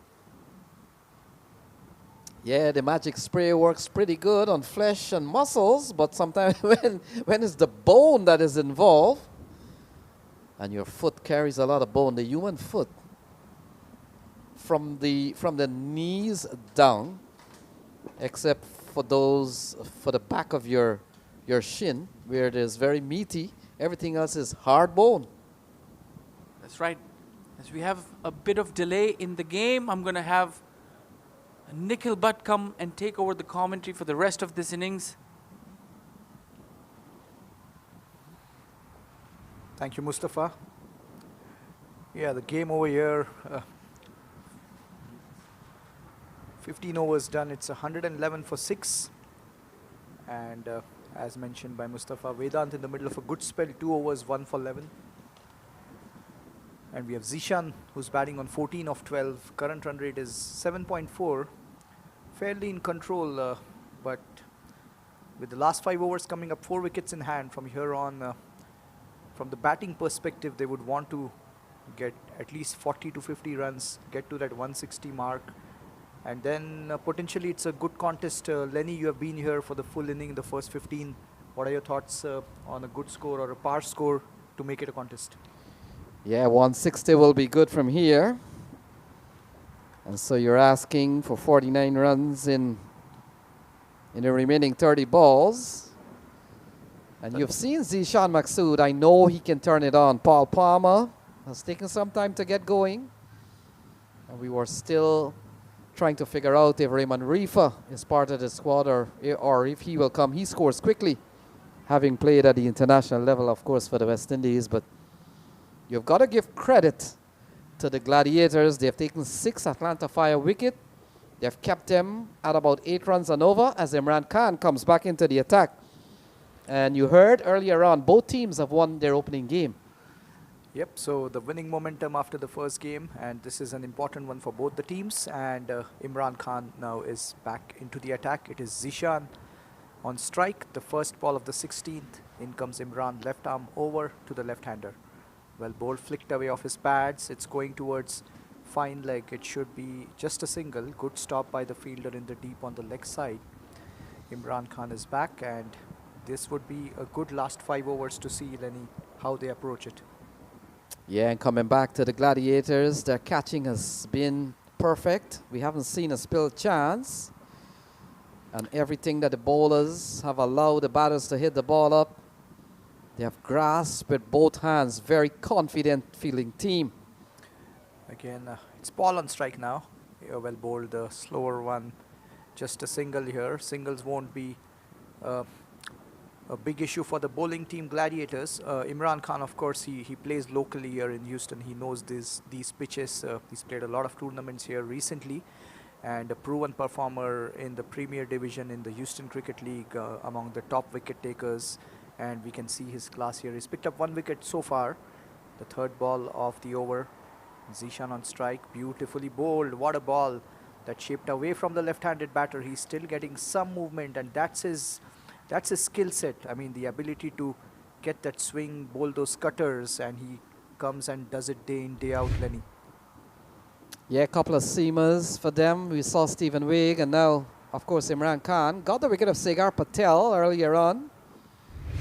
So he is really giving a good account of himself. That was a beauty. Next ball coming up again, Imran. This is the slower one. Cut away beautifully, bisecting the gap on the offside, behind square. It's gone towards the 3rd man boundary for 4. A much needed boundary and a good shot. It was as if Zishan anticipated that there would be lack of pace on this ball, waited for it, and he cut it to perfection in the gap between the 2 fielders behind square on the offside. And that's a handy boundary, a good shot that by Zishan. Yeah, they'll need they'll need a few boundaries every over at least. And so it's a lovely shot, just guiding the pace of the ball outside off for 4. Next ball, in comes Imran again. Shot, back of length, played on the offside. Thinking of the quick single, good anticipation by the fielder there in the point region, preventing that single. So fielding obviously critical, and a good example of that. Anticipate the ball coming towards you and go towards the ball and prevent those quick singles. Nicely done by the fielder there. Yeah, this has been a good over so far from Imran Khan. Just 6 off it with the final ball coming up. He would want to finish well here. Final ball of the over, and he goes for the sweep. Appeal for leg before. That's plumb. That did look plumb to me. It was right in front of the stumps, and he tried to play the sweep. It was in the block hole, wrapped on the pads, and well, that looked pretty adjacent. We'll take a look at the replay if it comes up. But 6 runs and a wicket, a brilliant over by Imran. And take a look at this replay. The full ball wrapped on the pads and looked like that would have crashed onto the middle stump. So a big wicket here and a good over this by Imran. That's the end of the over. We'll be back in a few seconds.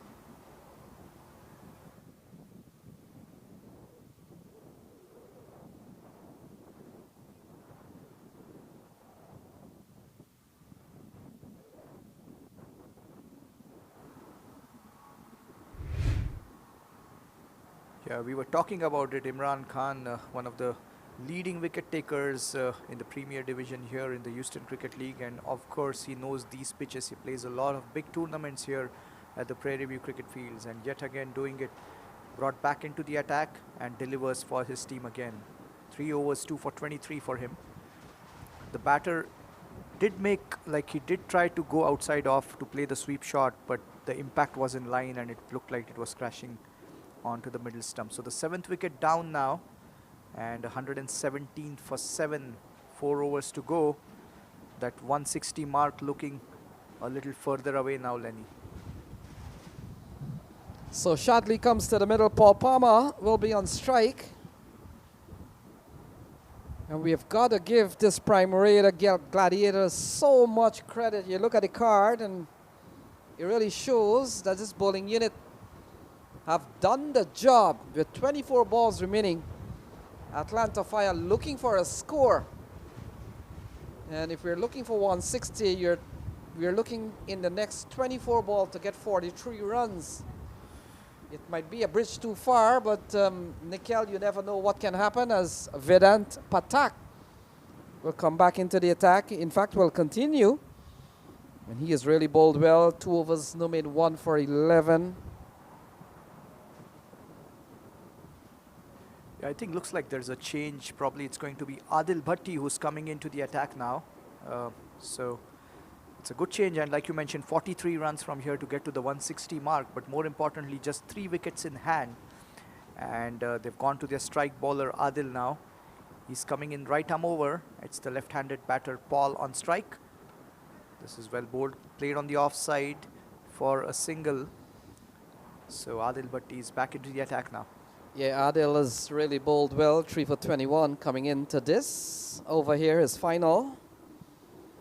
And he's really brought a good respectability to this bowling attack. He's picked up wickets at the top of the order. And now he comes back for his final over. Yep, Adil, again, another proven, experienced campaigner. He's played the big tournaments, has the big match temperament. And Shadley has now walked into bat. He's just getting ready to face his first ball of this over. What a spell this has been from Adil. 3.1 overs so far. 3 for 22. And here he is in his final over. Second ball of the over. Shadley on strike. This is well bowled. Played on the offside straight to the fielder in the cover region. It's 118 for 7 now. Yeah, a couple of good balls here from a man. We talked about how experienced Adil Bhatti has been playing cricket in the United States. I've known him all the way back from the college days, and now he's playing Masters cricket. That's right. And in comes Adil again. There's the full ball and played towards long on for a single. Yeah, he had a phenomenal debut in Masters when he played in Atlanta. I mean, he delivered with the bat, with the ball. That was his first tournament. So it's really exciting for Masters Cricket USA to have him be part of the setup. Recently turned 40, so he's playing in the over 40s as well in Masters, besides obviously playing these top-level tournaments and delivering consistently, like you mentioned, Lenny. We have the next ball coming up now. Paul on strike, in comes Adil. Beautifully bowled, angled across the left-handed batter. Lucky for him not to get the outside edge. Paul tried to go for the big shot. He's batting on 6 of 11 and 22 balls to go from here on. Yeah, it comes at a time in which they're looking for runs here. The Atlanta Fire. Paul is struggling. 6 runs off 11 balls, and they've got 20 balls remaining here. Nikhil. Yeah, correction. That was 20. You're right, Lenny. 20 balls to go. Adil coming in. The back of length ball cut away beautifully. And again, bisecting the gap to perfection. That's gone towards the third man boundary for 4. This is a handy boundary. Important runs, as they say, especially towards the back end of the inning. Take a look at this replay. This was the short back of length ball and cut away. And in the end, it was in the gap between the two fielders there behind square on the offside. And with Adil's pace, that one raced away to the third man boundary. Yeah, much needed boundary here for Paul Palmer. We have the final ball of the 17th. Current run rate is 7.31. 6 runs off this over so far. Final ball of Adil's spell. This is down the leg side. It was pulled away. The fielder at short fine, misfielding it. They're going for the second, so it should be 8 runs off that over. A brilliant spell by Adil. 4 overs, 3 for 29. And it's 17 done. It's 125 for 7. And we'll be back in a few seconds.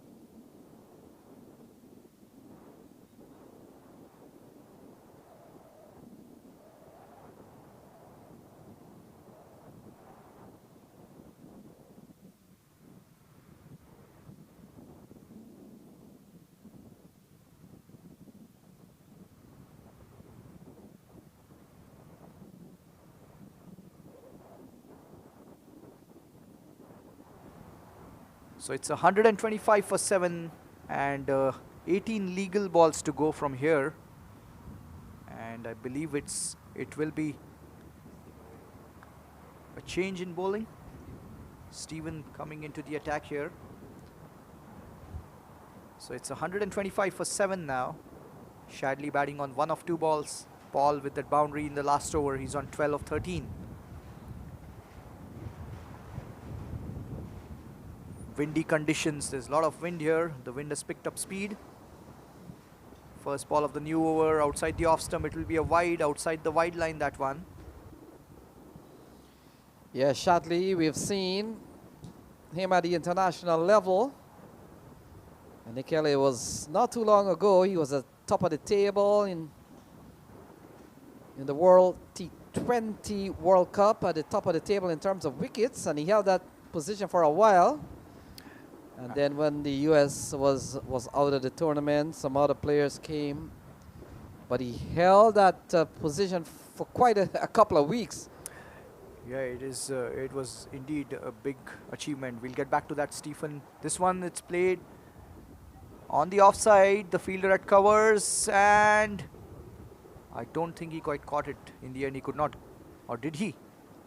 Oh, looks like he did hold on to it, but I'm not sure. No. Yeah, it looked in the... We'll take a look at the replay, but definitely that one was grasped. He tried to go for it, could not quite judge it to perfection. Take a look at this. Outside off, going for the expansive drive, getting the leading edge outside off stump, the fielder in the cover region. Take a look at this. He was trying to get down and get to the catch. In the end, the ball kept moving away from him. Got his hands to it, but no, not quite. That's a good Yorker and a quick single. Important run. Yeah, coming back to Shadley, I mean, obviously, what a performance in the T20 World Cup.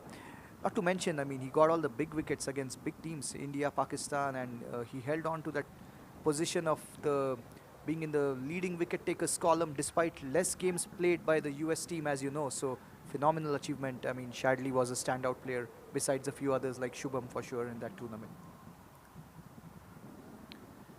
So Stephen Wigg has gone for a couple of runs. In fact, 3 runs in this over. That's right, Stephen coming in again. That's a good Yorker, and it's the French cut, but there's a fielder at short fine. It will be just a single. So 4 runs of 3 balls in this over, including the wide. It's 129 for 7 in fact, and 15 balls to go. And at least 150 from here on is something that the batting team would want to get to. But we'll have to see how it goes. This is good bowling by Stephen. I mean, he's keeping it in the block hole, not giving the batter anything to free his arms or in the slot. Ball on strike, again beautifully bowled. They're thinking of 2 here, but good fielding by the fielder in the deep, keeping it to just a single. This is very good bowling in the death by the bowling team here. Yeah, the Gladiators, if they can get the Atlanta Fire on the probably 140, in fact 150, psychologically I think that will be a very good total for them to put up a chase. We've already seen a couple of big knocks from the likes of Smith Patel, and we saw a couple of overs ago, it was a little bit of troubling look as to whether the ball had hurt his ankle or his knee, but he's all fine. And here is Stephen Wigg. In comes Stephen. It's Shadley on strike. This is down the leg side, and not sure if he got some pad onto it. So, well, he missed out. I mean, some bat on that probably could have gone to the fine leg boundary if he had played it fine. That's what he's looking at as he's shadow practicing that shot. But lucky for the bowler that he got some pad on it, which meant it's a dot ball, not a wide as well. And because there was no bat, no additional runs as well, as it went straight to the keeper. Final ball of the 18th coming up. Just 4 singles and 1 wide. So 5 runs of this over so far. Is the last ball of the over. Again, the low full toss. Not much the batter could do with it. It's a single towards long gone. So 6 runs of that over. This is top class death bowling by the bowling team. And after 18, it's 131 for 7. We'll be back in a few seconds.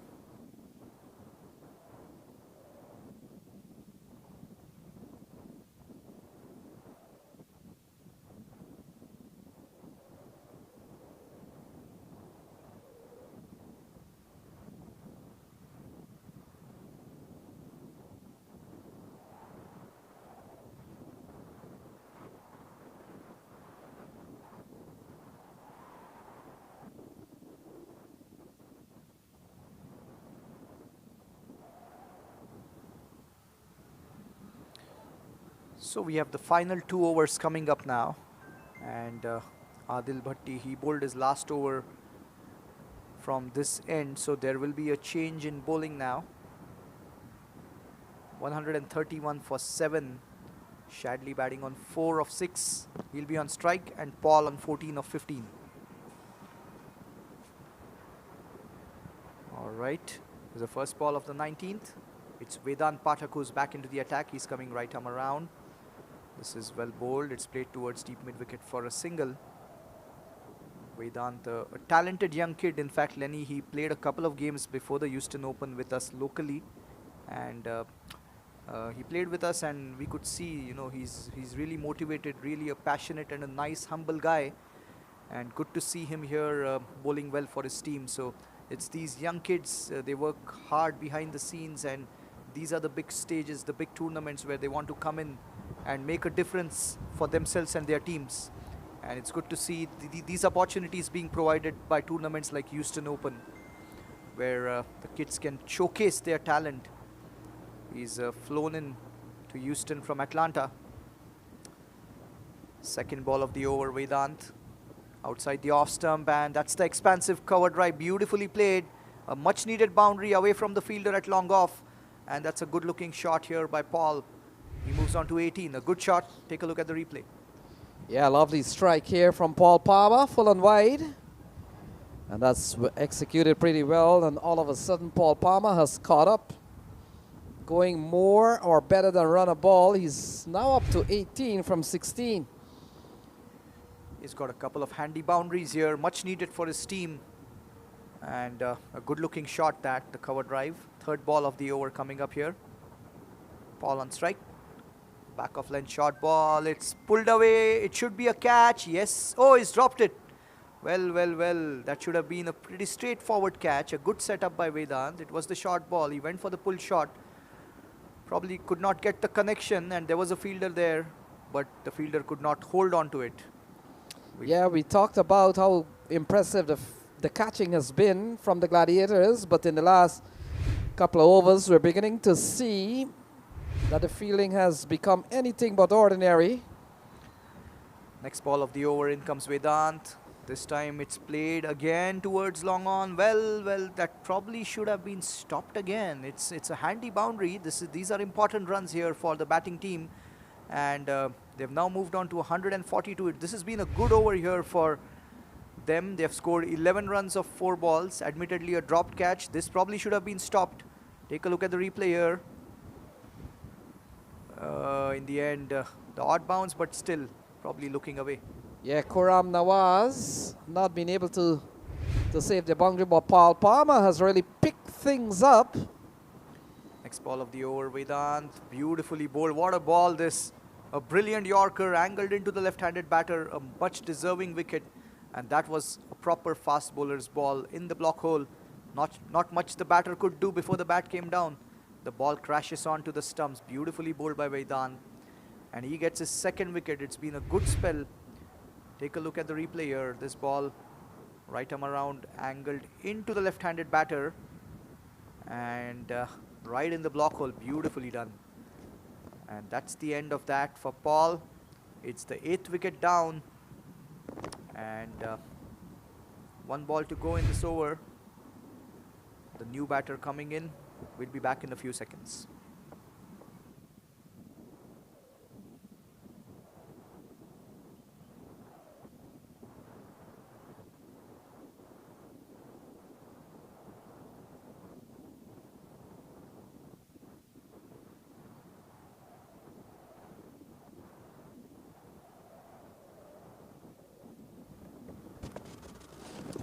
So it's 142 for 8, 7 legal balls to go from here, and just 2 wickets in hand, of course. 2.5 overs, 2 for 22 by Vedant Pathak. He's bowled well over here for his team, and we have the final ball of the 19th coming up. The new batter has walked in. Every run from here is important for the batting team, and just waiting for the batter to be ready. He's taking a look at the field.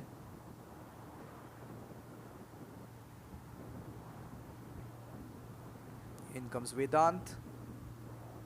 Final ball of the 19th. Well bowled, beautifully bowled. What a ball, missed by the keeper, but there is a fielder there at short fine. So in the end, it's a dot ball. A brilliant 19th over for the batting team also, because they got 11 runs and a wicket for Vedant. 3 overs, 2 for 22, 19 done. It's 142 for 8. We'll be back in a few seconds.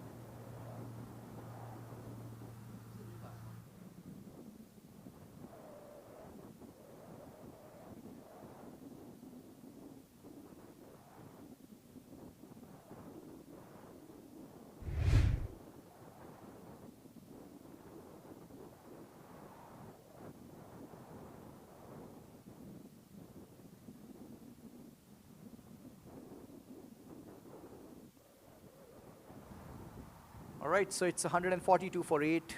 Final over of this inning. It'll be Stephen to continue.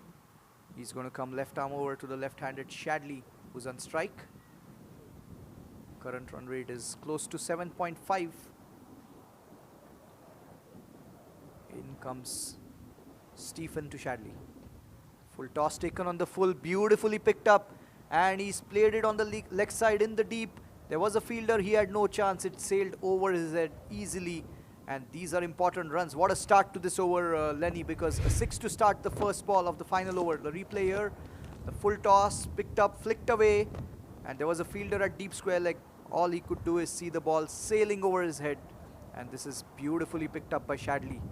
6 runs of the first ball here.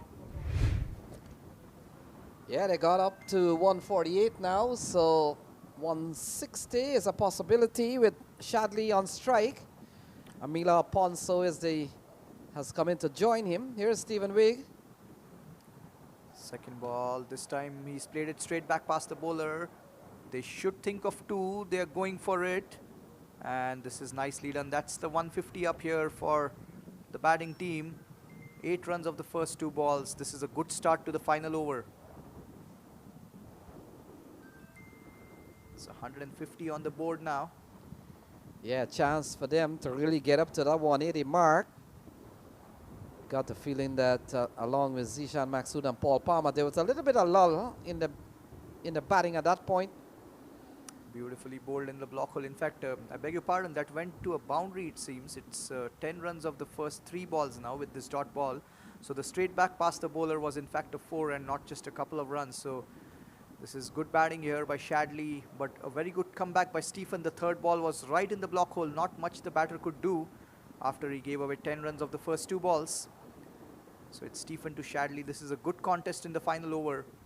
And let's see if the batting team can get to the 160 mark. In comes Stephen to Shadley, dancing down the track, beautifully played. And that's a glorious cover drive. It's gone for 4 towards the extra cover boundary. A couple of steps down the track. And what a shot this, Lenny. Yeah, we talked about T20 cricket still have some classy looking shot and probably shot of the match. A lovely cover drive all along the carpet off the bat of Shadley. It's 156 for 8. Yeah, beautifully done. Take a look at this. Couple of steps down, giving some room. There was no one in the deep on the offside and placing it to perfection. A glorious shot. Next ball of the over here. This time walking across, and he's played it over the head of the fielder at short fine. It should be a couple of runs.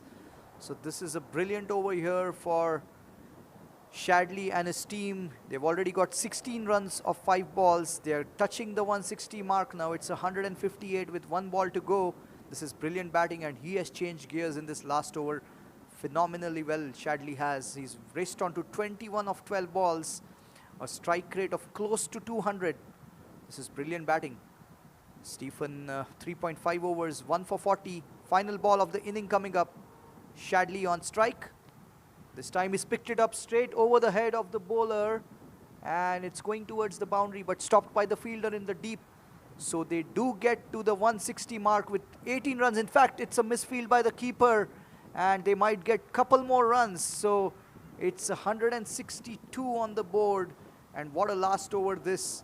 They've actually got 20 runs of the last over. This is brilliant for the batting team, and what a finish, Lenny.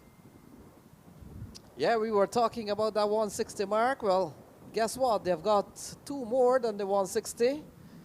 And we saw towards the end, Shadley really turned the pressure on Stephen Wigg and the Prime Raider Gladiators. And so, folks, 163 will be needed from 120 balls when we return in about 15 minutes' time. That's right, an exciting run chase on the cards. We'll be back in a few minutes. Thank you.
All right, then the second session about to start now in a couple of minutes. An exciting run chase. We were talking about the 160 mark, and it's 163 to win for the batting team now, Gladiators. And just getting ready with the field setup, the bowling team. Should be a good, exciting power play here. Of course, 20 runs of the last over ensured that they crossed the 160 mark and scored 162 in the end. A brilliant cameo by Shadley, which basically changed the equation somewhat, because we were looking at something in the range of 150, but that last over really giving the momentum that the bowling team needs going into the second inning here. Lenny, we are looking forward to an exciting run chase, a good second session of this match. Yeah, thank you, Nikhil. It looks like Shadley has been given the ball, so he will start. We saw a quick 25 from him from just 13 balls towards the end. And we're waiting until the score is up there, but it looks like Smith Patel will be the man on strike. So Shadley to Smith, it appears. First ball of this inning. In comes Shadley down the leg side. Well stopped by the keeper, but it'll be a wide nevertheless. So Shadley, of course, he was among the top bowlers of the T20 World Cup, which was held in India recently, amongst the top wicket takers over there, picking up some big wickets against big teams like India, Pakistan. So he would want to get into this game with that confidence. So Smith Patel and Abhinav Sikaram are the openers, and we've seen first legal ball delivered here by Shadley, gone down the wide of his first delivery, and so one on the board all of a sudden. Yeah, an exciting opening pair. Smith and Abhi, they both again play locally here in Houston, and they are obviously among the prime players, and it's a great contest. Shadley against these two promises to be really something to look forward to. Smith on strike, beautifully bowled, angled in the end played it with soft hands. So this is a good start here by Shadley. After the first ball, he's come back well with a couple of dot balls. Yeah, he's really bowled well. Got a quick knock of 25 from just 13 towards the end, so he's going to be a key man here for the campaign of the Atlanta Fire. We talked about both teams have played their opening games and with one win apiece. Important game for both teams. In comes Shadley. This was outside the leg stump shot. Missed it, I would say. Smith Patel did. That's a wide yes, but if he would have got some bat onto it, that probably would have gone to the boundary. And Nikhil, we've always heard the news of the likes of Unmukh Chand, Harmeet Singh, Smith Patel, who's played for India at the junior level. Absolutely. I mean, they were the talented young kids in India, and then they relocated to US, and they're doing really well for themselves over here. As we see Shadley coming in now. Smith on strike. Again, well bowled, angled into the right-handed batter. Glided on the offside. So this is a good start here by Shadley, barring the couple of white balls. Yeah, you get the feeling, and this is the second time we've seen Smith in the over having to make that adjustment. He's looking to probably cut a shortish ball, but the ball seems to be coming back from outside off. That's right. I mean, that's exactly what Shadley is doing. So in the end, I would say Smith played those two balls really well, like not pushing towards the balls. The next ball here, Shadley to Smith. Beautifully bowled again, playing it with soft hands. Again angled into the right-handed batter. Exactly what you were talking about, Lenny. Yeah, we saw a couple of times he's looking to get that. He's looking to get that right foot across to execute probably an off punch. But the ball rushes onto him, and he's had to make that adjustment to just tapping into the offside. Exactly, and he's playing that one with soft hands as well to ensure like it's not popping up or something on those lines. But this is good bowling by Shadley. He's bowled 4 dot balls other than the 2 wides. This time it's shot, pulled away beautifully by Smith Patel. He's picked it up to perfection, timed it gloriously, and there was no one in the deep. This is the power play, and what a shot this by Smith. The first 6 of this inning, and cashing in on that. Take a look at the replay here. Yeah, a little erring here from Shadley, probably a little towards middle stump. And in a flash, Smith Patel pounces onto this one. And the rest is 6 runs. Very good strike from Smith Patel. Absolutely. We were talking about it. The previous white ball, he missed it, which was short outside the leg stump. This was on the middle stump, and he really timed it to perfection. What a shot this by Smith. Would like to mention Smith Patel. He was playing locally in the Houston Cricket League in Division 1 recently. He scored a double 100 in a big game. So that's the sort of talent he has, the appetite to score big. And of course, he's proven it in the big tournaments as well. And here in the Houston Open, I'm sure he's motivated to make a mark for his team and for himself. He's got off to a start here with that 6th final ball of the first over, Shadley to Smith. This is again the short ball, but probably the slower bouncer, you can say. The shot, Smith went through with it, but the ball had not arrived. So a good comeback by Shadley. That's the end of the first. It's 8 for none. We'll be back in a few seconds.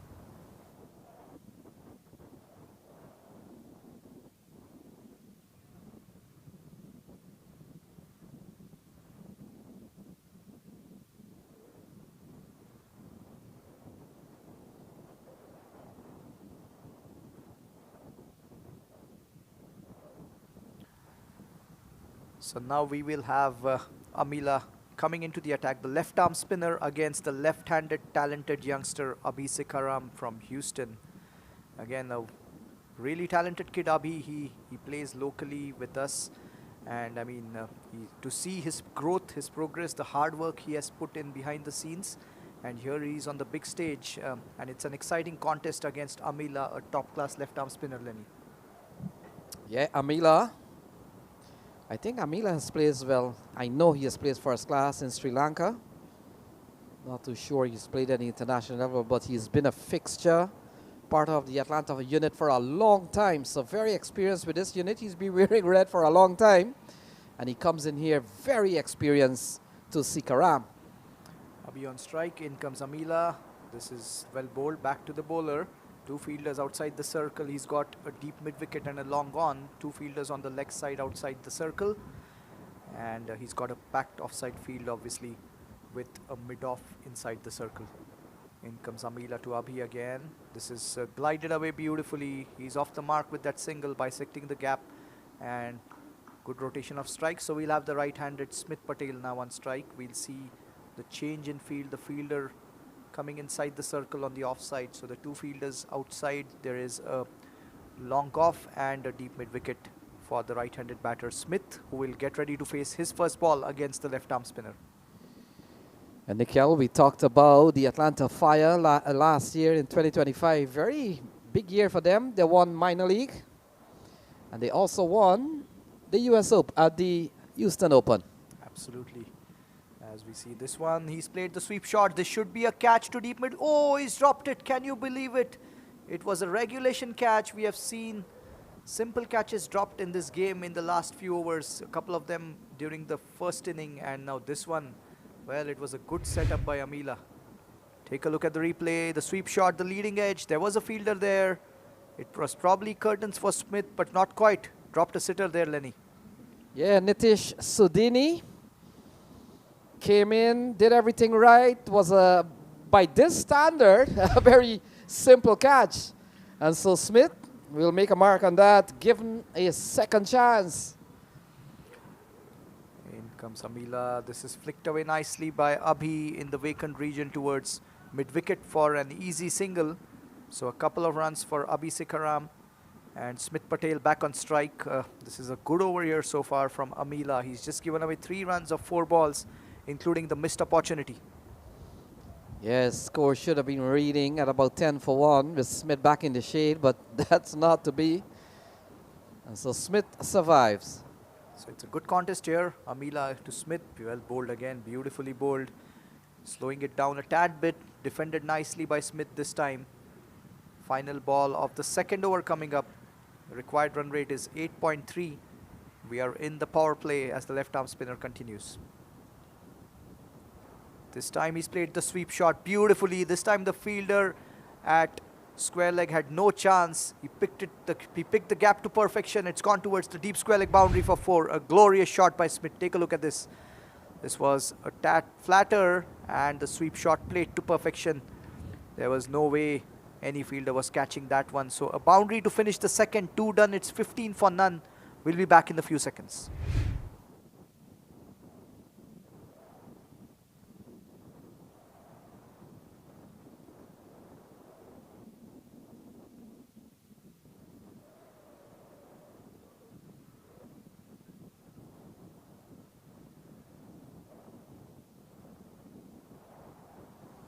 Yeah, tough road ahead for both teams.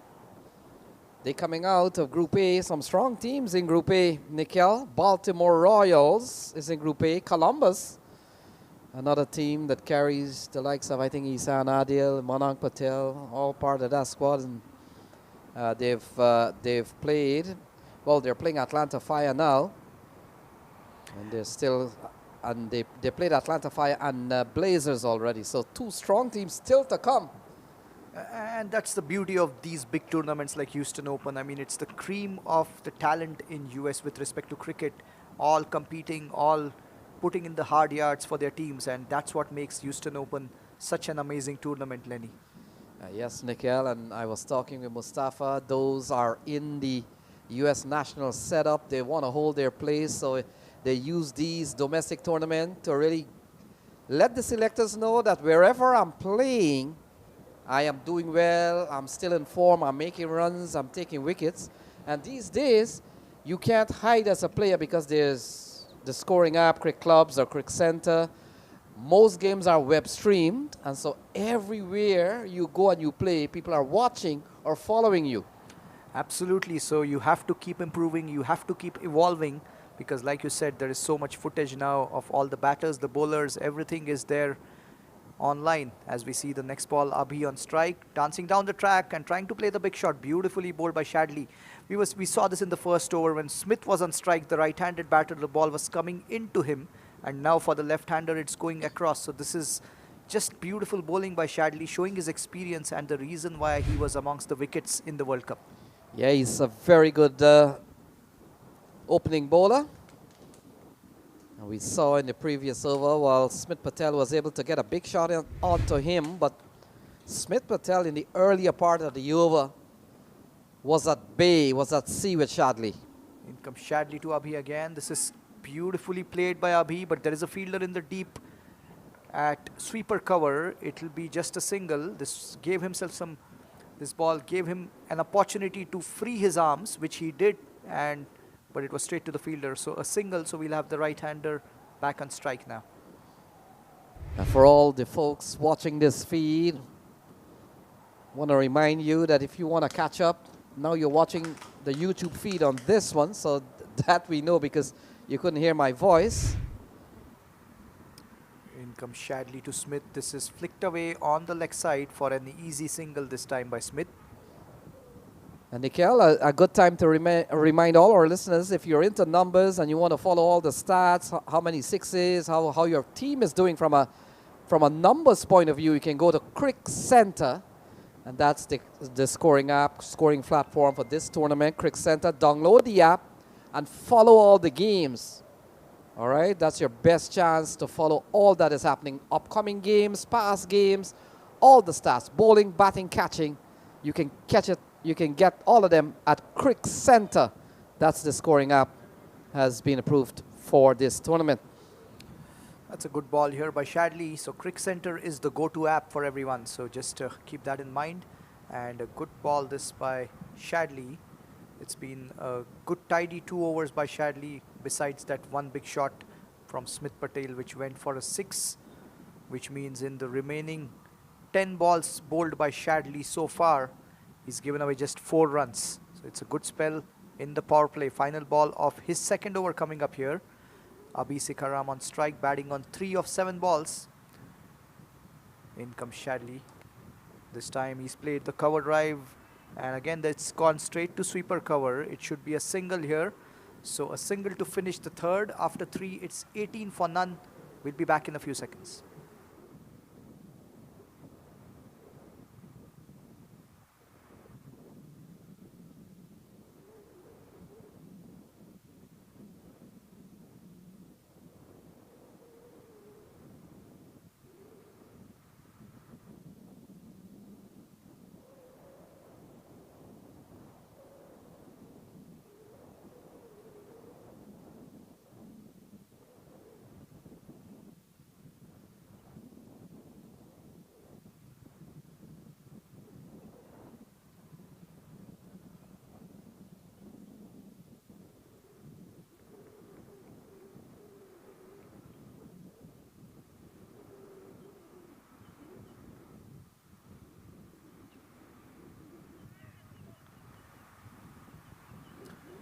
So 3 overs, 18 for none, and now we have Drysdale coming into the attack here.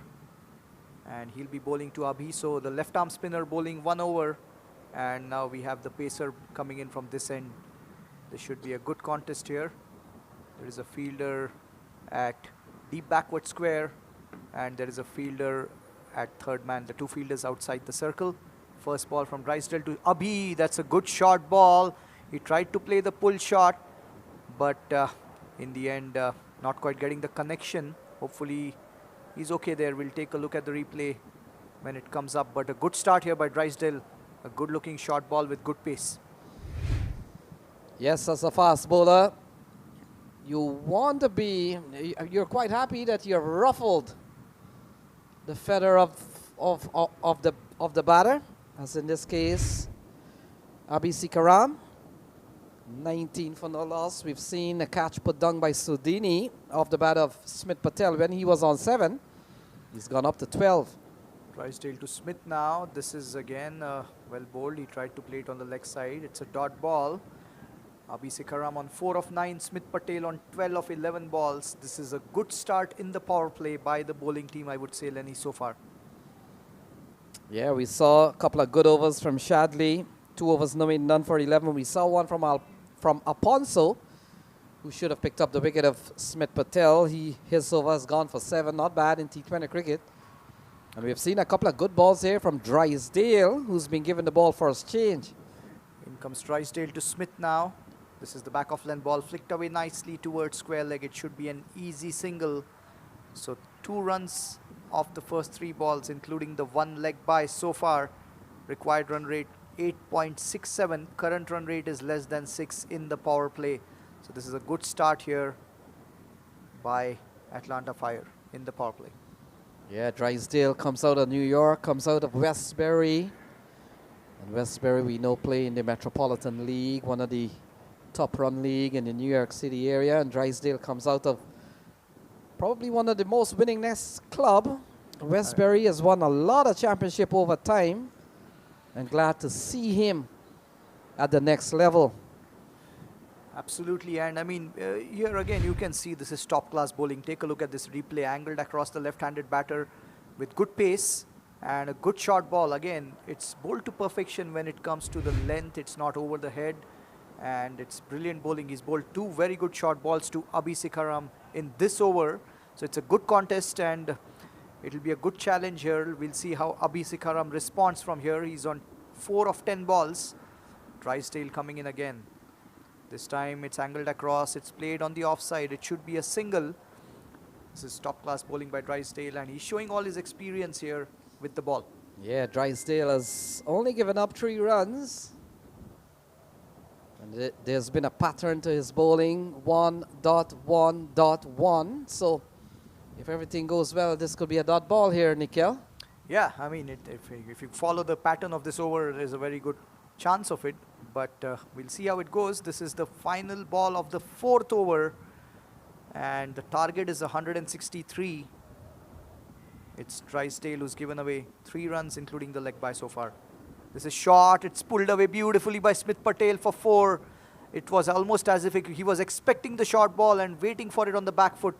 And a glorious pull shot again by Smith Patel. We saw that in the first over. One more here from him. And this was beautifully done by Smith, Lenny. Yeah, lovely execution. Look at that. Pulling and pulling well off the front foot. And a shot that he plays to great perfection, Nikhil.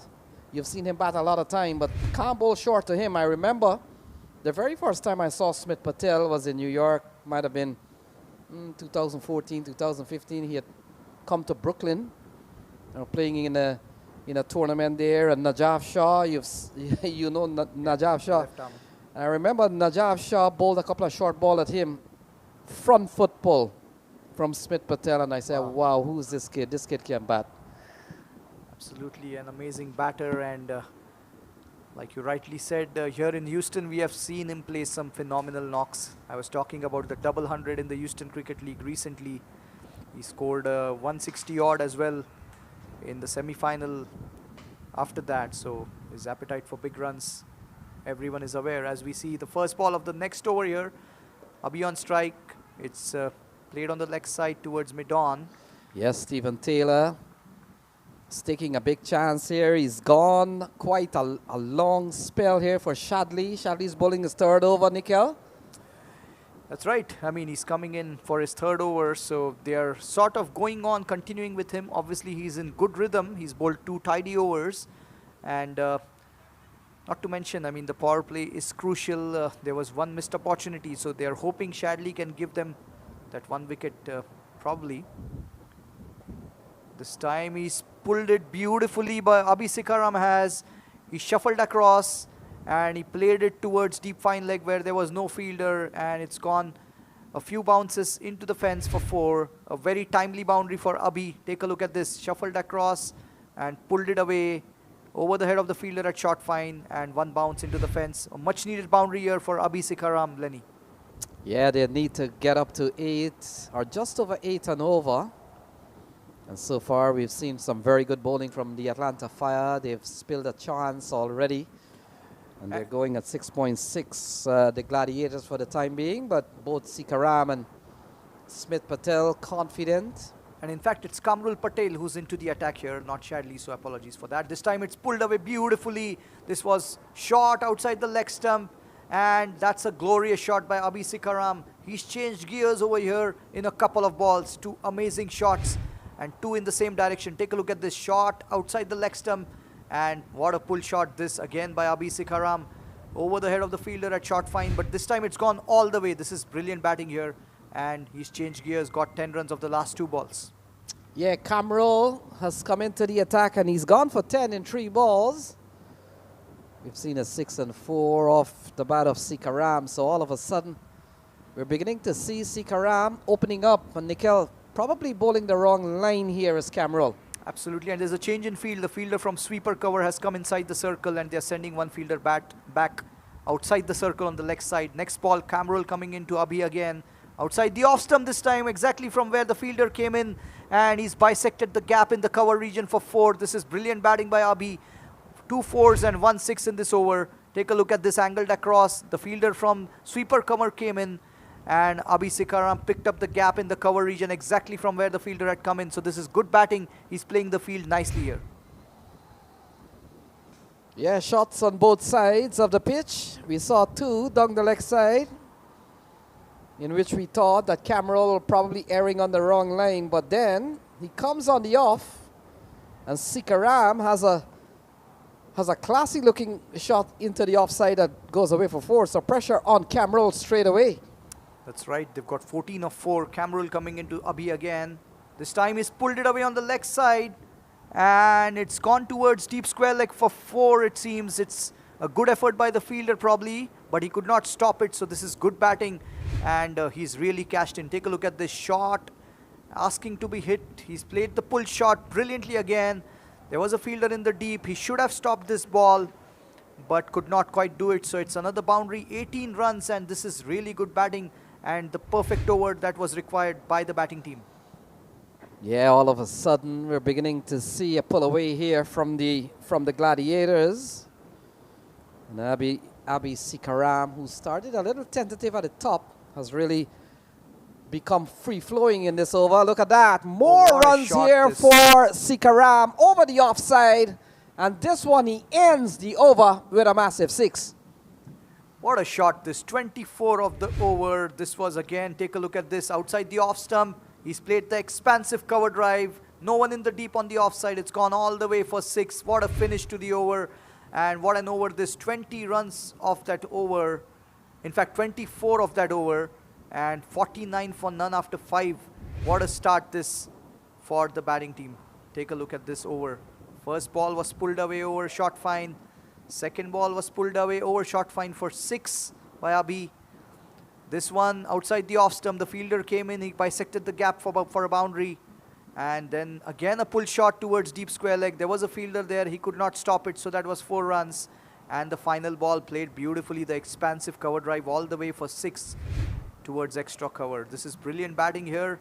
And Abhi Sikaram is off to a flyer. He's raced on to 29 of 17. He got 24 runs in that over with all the boundaries and the 6s that we saw. And now we have a change in bowling. This is great batting here and a perfect start for Gladiators. So it looks like Stephen Taylor has been given the ball. And part of the reason Stephen Taylor will certainly factor himself as one of the bowlers to be used here by the Atlanta Fire, but more or less he'll be targeting the left-hander in Sikaram. That's right, that would be the plan. For now, it's Smith Patel, the right-hander on strike. Final over of the power play. Required run rate 7.6, giving himself some room. Smith Patel and tried to play the cut shot. Good stop by the fielder there at point. Probably saved a certain boundary. Yeah, that's Shadley again. Can't keep him out of out of the game.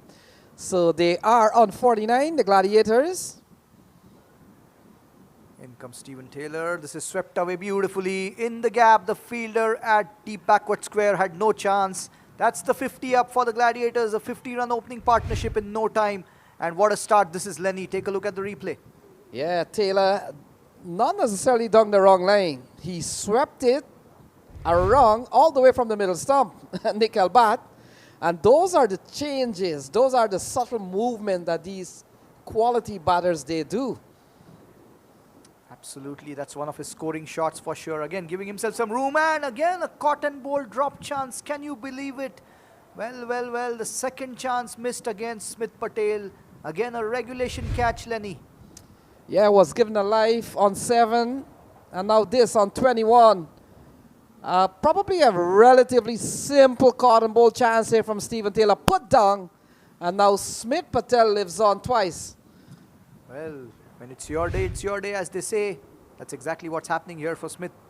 Stephen Taylor continuing. He's bowling to Smith Patel, giving the ball some air. He's played it on the leg side for a single. So now we will have the left-handed batter Abhi Sikaram back on strike. Abhi batting on 29 of 17. Smith on 22 of 17. 5.4 overs, none for 54. What a start in the power play. We'll see a change in the field. There is a fielder going outside the circle on the leg side towards deep square leg, and then there is a fielder at long on. Those are the two fielders outside the circle on the leg side. There's a fielder at mid wicket inside the circle and a fielder at short fine inside the circle. Stephen Taylor coming right arm around outside the off stump. Should be a wide, well, not quite, probably was inside the wide line. The batter asking the umpire, but it's the umpire who makes the call. It was probably inside the wide line. Final ball of the power play. Oh, beautifully balled. This is exactly what you were talking about, Lenny. The off spinner to the left-handed batter, and we saw that ball turn. In the end, the keeper missed it, so it was a bye. But a good over this, one. And in fact, it probably was a missed opportunity. Well, 2 missed chances. That was a catch to the keeper. Well, what could have been 2 wickets, it's none for 55 after the power play. So a chance here for Abhi Sikaram as well. But a brilliant start here for the batting team. Gladiators, they are in the run chase. It's 163 the target, and the perfect start in the power play. 6 overs, none for 55. Remember, they were 25 for no loss in 4 overs. And from there, they've got 30 runs in the last couple of overs of the power play. Of course, the 5th over went for 24 runs, where Abhi Sikaram really cashed in. In fact, it was a bye, Lenny. They did the correction. So, yeah, it was not a missed chance for Abhi. The umpire did give a bye in the end. The scorecard reflects it now. But nevertheless, there was a missed opportunity against Smith Patel in that over. So, yep. So it looks like Drysdale has now replaced Cameron, and Cameron we saw going for 24. Not too many times the captain will ask you to bowl another over, Nikhil, if you give up an over of 24. So Drysdale has now switched ends, and we saw good quality first over from Drysdale, only conceding 7. And a word with Stephen Taylor, and he'll be ready to go. That's right. In fact, he gave up just 6 runs, I believe, other than the leg bye. So 7 runs in all in the first over from Drysdale. But here he's changing ends, coming into Abhi Sikaram. This is nicely bowled onto his pads. Drysdale, of course, he has more pace than Cameron Patel. So playing that pull shot, all those flicks may not be that easy. Having said that, Abhi has got a start. So it's a good contest now. So they're relying so far only Stephen Taylor and Amila Aponso. We've seen an off spinner, we've seen a left arm spinner. Then we saw Shadley and now Drysdale and Camrell. We'll have to wait and see who are the other bowling options. But for now, here is Drysdale. Drysdale to Abhishek Karam again. It's on the pads. Well bowled. Tried to play the flick shot away from the fielder at mid wicket. So Yeah, these are a couple of good balls here from Drysdale. Every ball now will count. And what essentially will have to happen here, Nikhil, they'll have to make up for that over of 24 by Camrell. that's exactly what I was going to say. Other than the over which went for 24, they have bowled really well. And if not for those 2 drop chances, they probably would have had a wicket as well. But that's just how the game goes. And Drysdale continuing here. The power play is over, so this is the 7th over. Oh, well. Walking across his stumps, and that missed the leg stump by inches. Abhi asking for the wide here, but that could have been curtains. I know he was going for the flick shot there. In the end, he missed it. Take a look at this. Shuffled across a tad bit, showing his leg stump.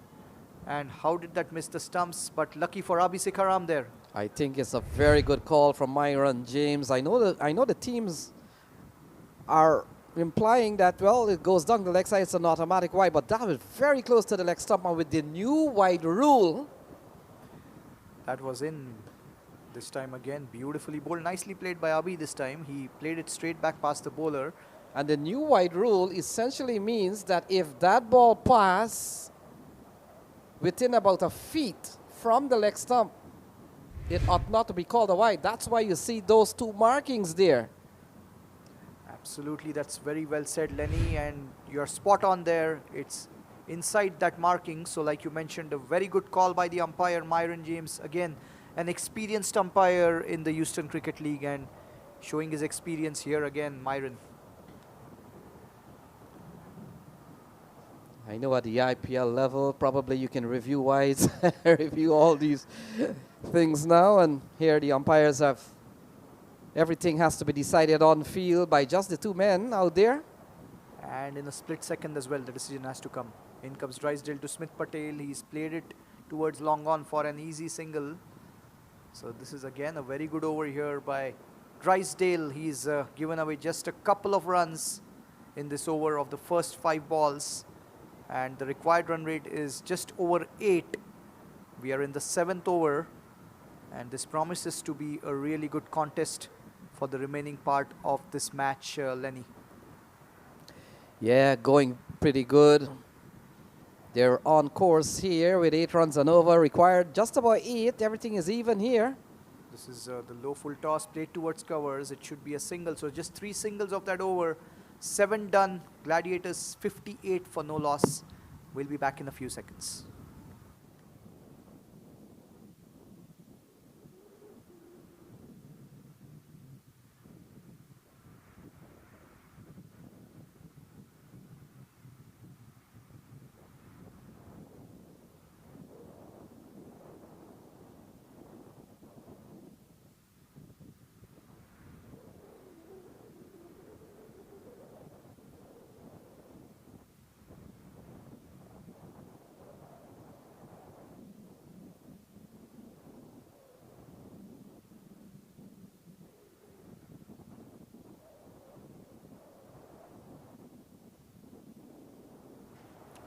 So Stephen Taylor to continue here, and this will be a good contest.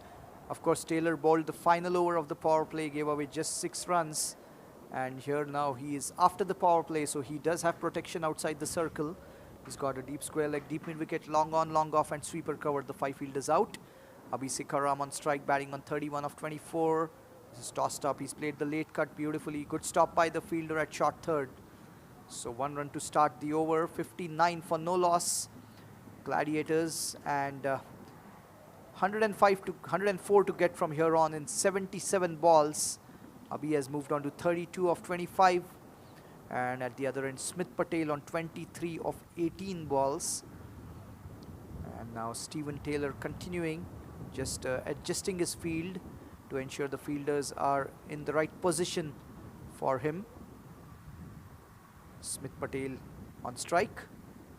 This time he's played the pull shot again, shuffling across rocking onto the back foot, transferring weight and playing the pull shot to perfection. The fielder at deep square leg had no chance. A brilliant shot. This one again, Lenny just showing his class here, Smith Patel.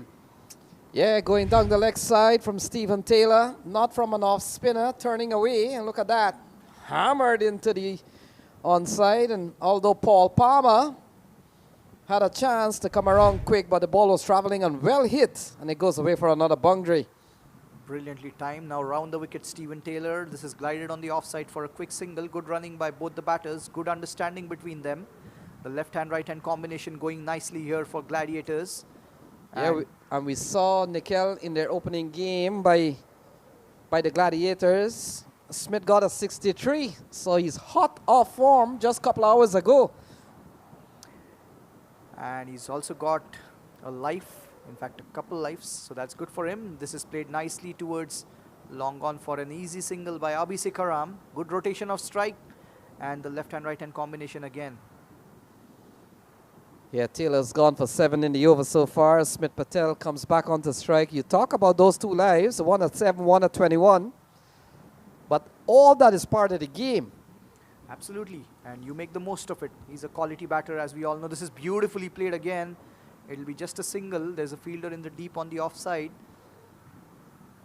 8 runs of the first 5 balls. Final ball of the 8th over coming up. Both the batters looking comfortable, rotating the strike now after the power play. And Abhishek Karam on 33 of 26. Smith Patel batting beautifully on 29 of 21. He's played some amazing shots. Taylor to Abhi, flighted this one. And this time, he's played it on the offside. Lucky for him, he did not quite time it to perfection. Otherwise, the fielder in the deep on the offside would have come in the equation. Nevertheless, it's just a single. So 9 runs of that over. 8 overs done. 67 for no loss. Gladiators. And from here on, it will be Lenny to continue with the coverage. Thank you.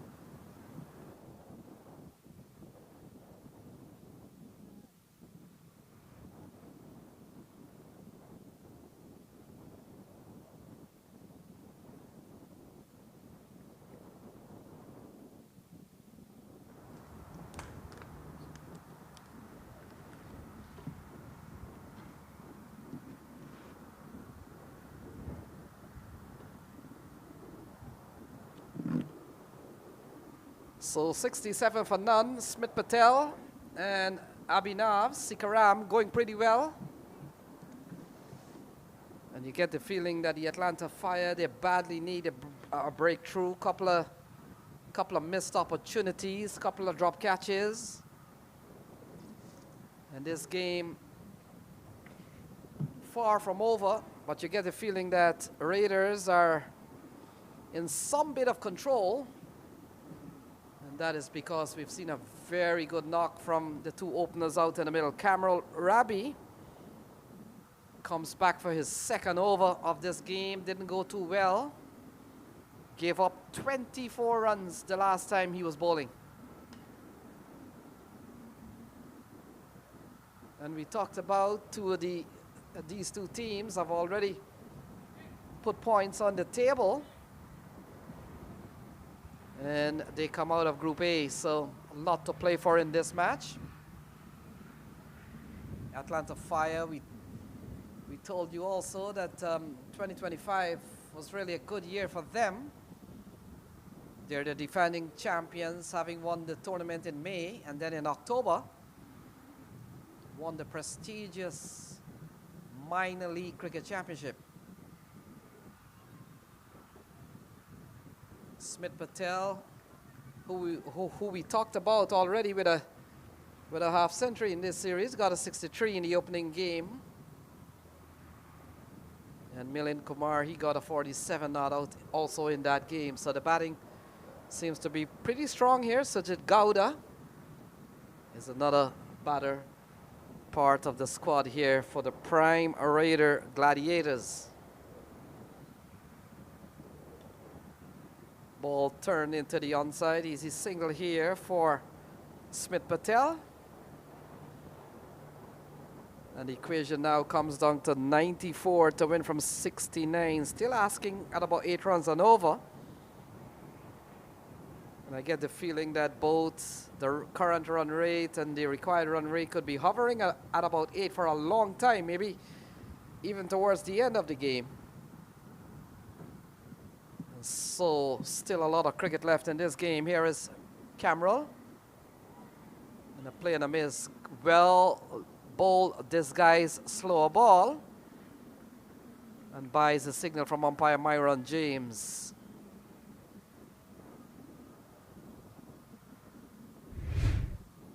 So lovely weather here in Prairie View. Take a look at this one from Cameron Rabi. Yeah, it's a lovely delivery. Good slow change of pace. Pace off.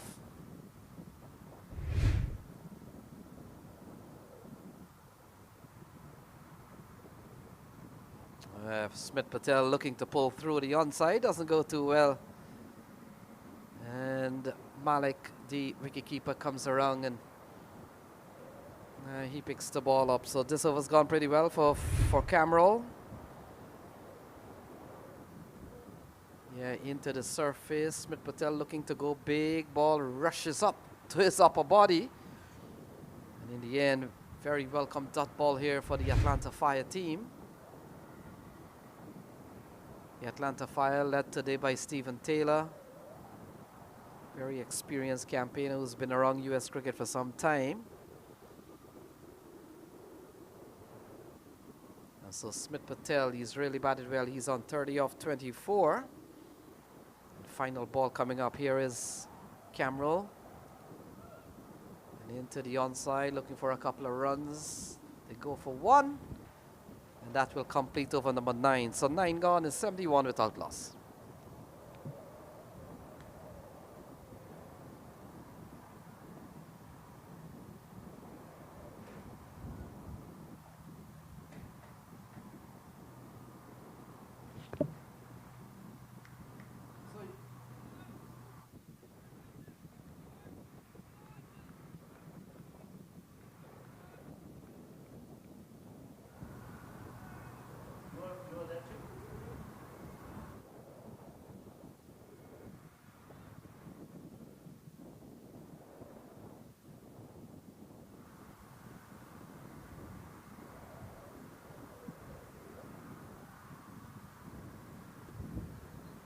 So the run rate, look at the run rate card as Amila Aponso has been given the ball.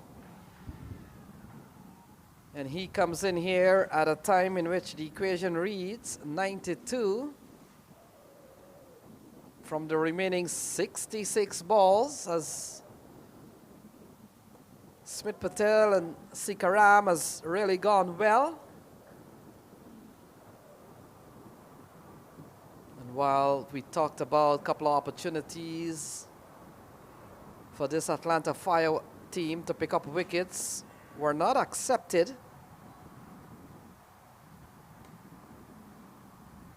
Ball worked into the onside, so another run here for the Prime Raider Gladiators. They impressively won their first game against the Bay Blazers. And the powerful Bay Blazers team were dismissed for 80 runs. And we saw the Gladiators making light work of that. Smith Patel got 63. Milind Kumar got 47 not out. And here they are, second game, successive game for them. And yesterday we saw the Atlanta Fire play their opening game. And they were able to take out the powerful Baltimore Royals. And so here they are. Both teams are looking for more points. The team that wins here will join the likes of Space City Cowboys and Clarion Eagles. Clarion Eagles is having an amazing tournament. And I know they're playing on the other ground as we speak, so not too sure how that game is going. So they could make it 3 in a row based on their result. But back here, pitch number 6, Smith Patel, and gets a very good delivery that spins across him. The ball knocked down here from Malik, and the action will continue. Yeah, lovely delivery here from Amila Aponso. Oh, Smith Patel can't score. This was gone pretty well for Atlanta Fire. So far, we've only seen a couple of runs in this over. This one has really been good. Still looking for the breakthrough. Both Smith Patel and Abhi Sikaram has gone pretty well. Worked into the onside. That will complete the 10th over. So halfway stage here for the Gladiators. And after 10, they're batting a 74 without loss.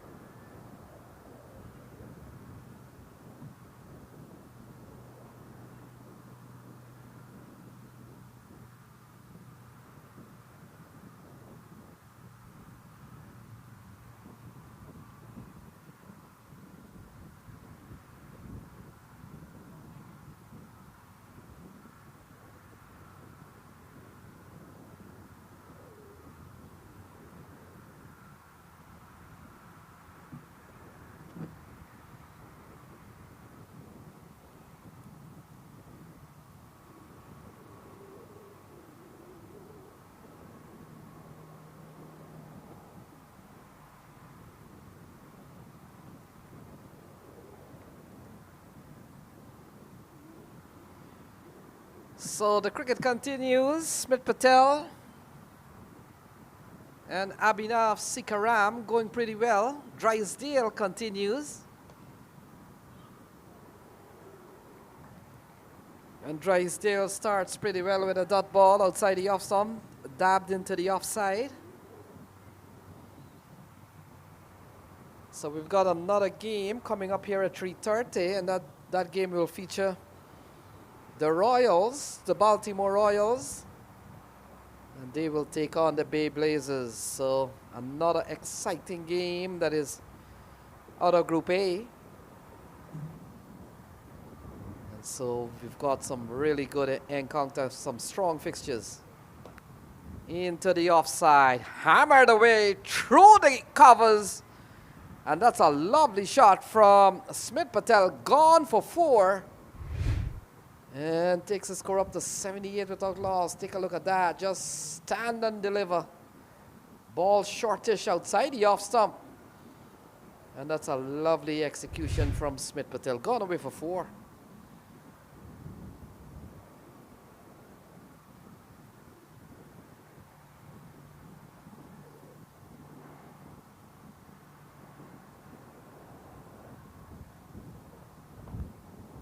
So Drysdale continues, and we've seen a really good knock from Smith Patel.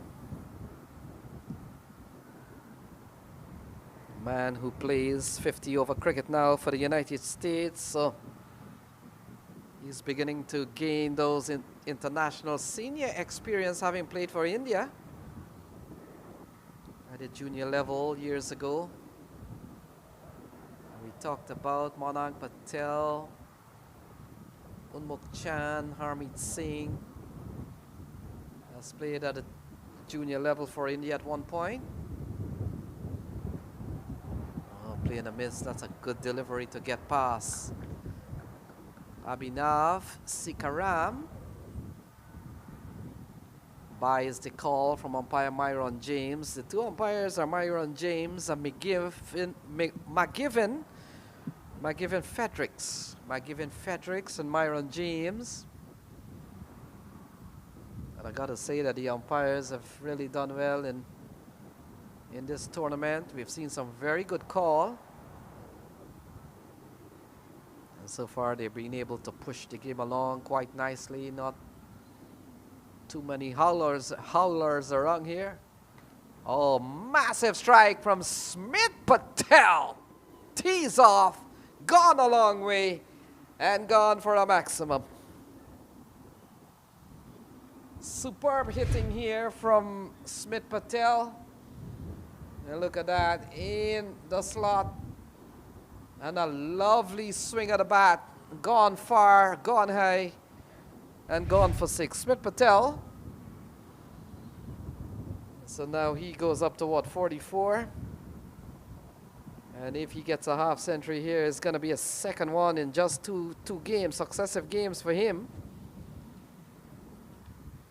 And certainly he's going to be a key man here for the Prime Raiders Gladiators campaign.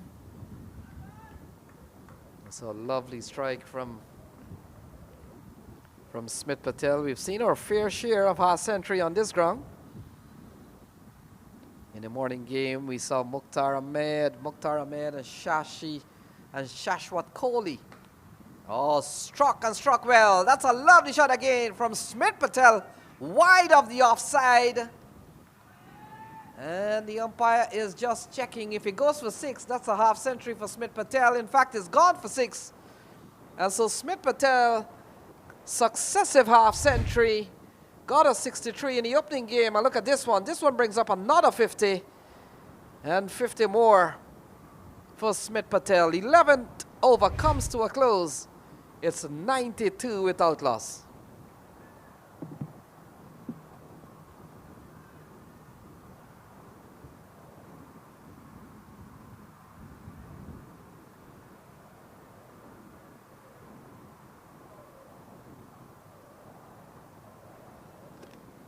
Yeah, 35 ball, 50 for Smith Patel, 3 6s and 5 4s.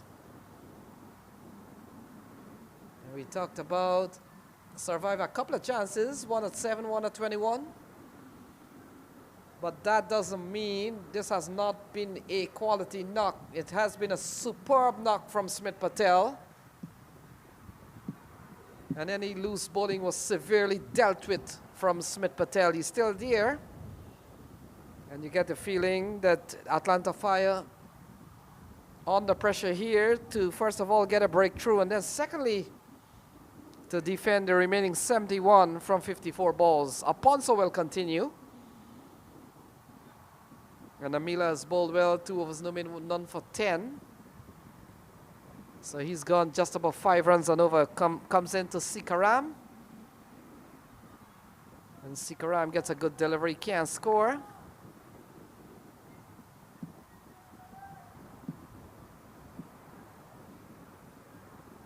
Lovely conditions here at Prairie View in Texas. The good delivery here from Aponso. And we'll have to wait and see as umpire McGivin Frederick signals a bye. And that now rotates strike. Good delivery here from Aponso. Beat everybody, beat Sikaram, beat the keeper.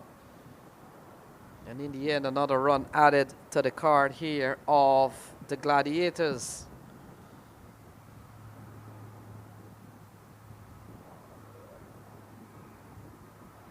Smith Patel comes back into strike. Early in the morning, we saw a quick 50 from Mukhtar Ahmed. Oh, that's a good delivery. Spun, bunks, and turn. End up in the safe glove of Ahad Malik. Yeah, this is a brilliant ball. Only thing missing there was probably a little bit of the bat. But Smith Patel continues to bat extremely well. He assesses the situation, can play the big shots. And now realizing with just about 8 runs and over, run a ball here, could see them very close to pulling this off. And they've got some big hitting power still to come. Milind Kumar, Sujit Gowda among them.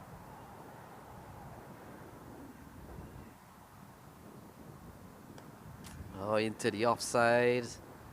Not a single here from Sikaram, and brings the man with a half century here. Smith Patel back onto strike.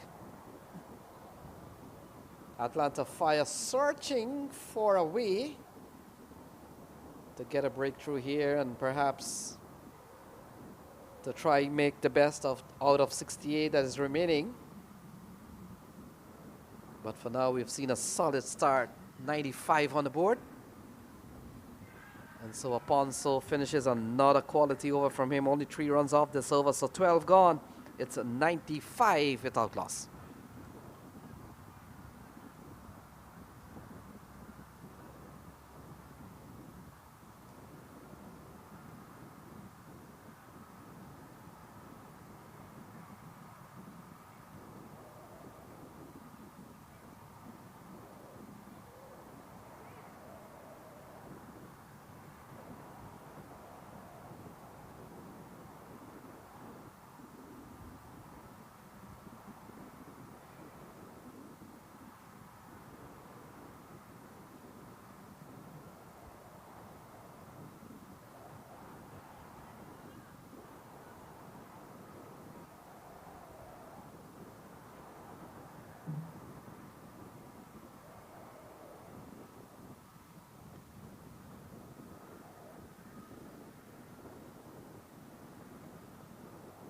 So 12 overs gone, 95 for no loss. Cameron Rabi has been given the ball. 2 overs, none for 27. Made a very good comeback in the second over. First over went for 24. And so he comes in here, will come into bowl to Sikaram. And a good start. In fact, wide is the call from umpire Myron James.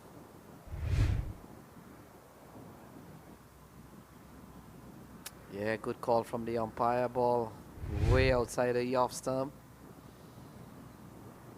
Although sometimes when judging wides, it doesn't mean where the ball ends up. It's where the ball passes the batsman at the popping crease. Ball eased into the offside. Easy single here for Sikaram. And so they're approaching that 100 mark. Interestingly enough, it was in the 13th over that the Atlanta Fire, they scored their 100. So this game, from a numbers point of view, is very even for the time being. We've seen a fine half century, and there we go with the worm, the red worm. Well, that's Atlanta. And then the white is the Gladiators. Pulled away, gone a long way, gone for 6. Smith Patel can't bowl short, and exactly not on this pitch, and certainly not with that pace. And Cameron, well, look at that, into the pitch, too short, and pulled away off the front foot. That's one of the hallmark of Smith Patel. Pulling well off the front foot, gone for 6. And that in effect brings up the 100 here for the prime raider Gladiators. They're up to 103 with a massive blow into the onside off the bat of Smith Patel.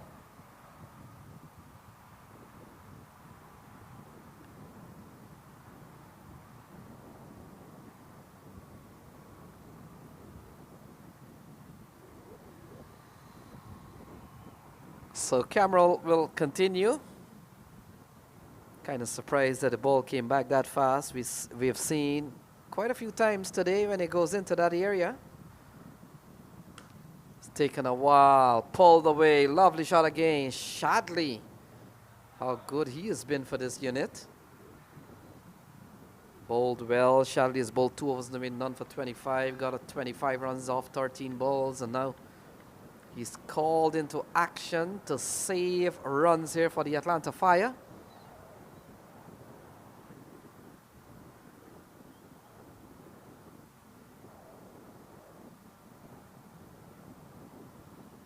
Sikaram comes back into strike.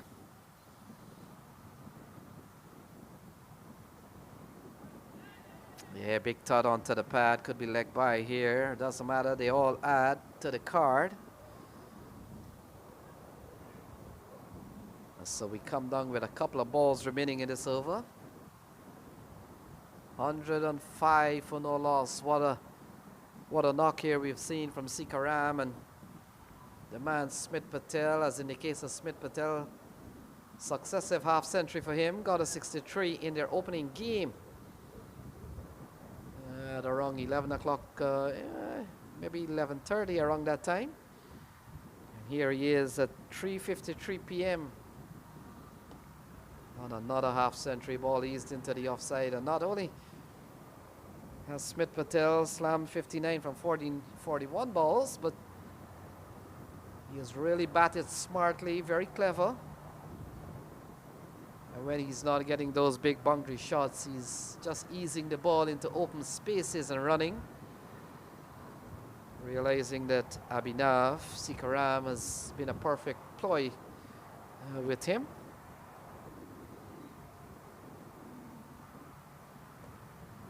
Yeah, into the onside, looking for a couple of runs. They're gonna charge.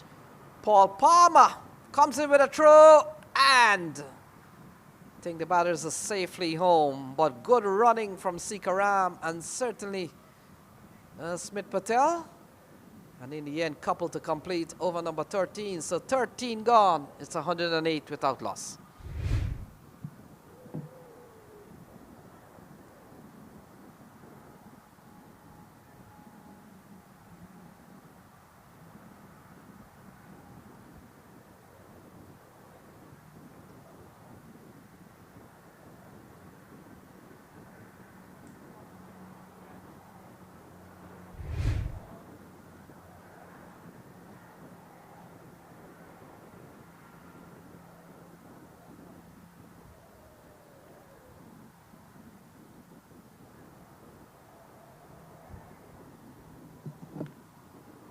So Zishan Maksud has been given the ball.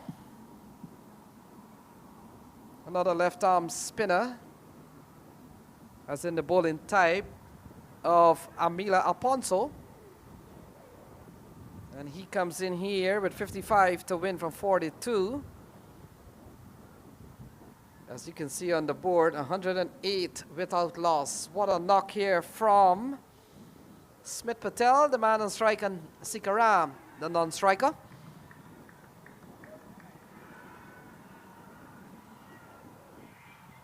Good start here from Zishan Maksud.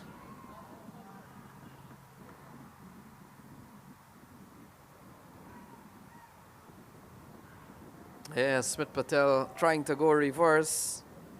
And the ball goes into the glove of Ahad Malik.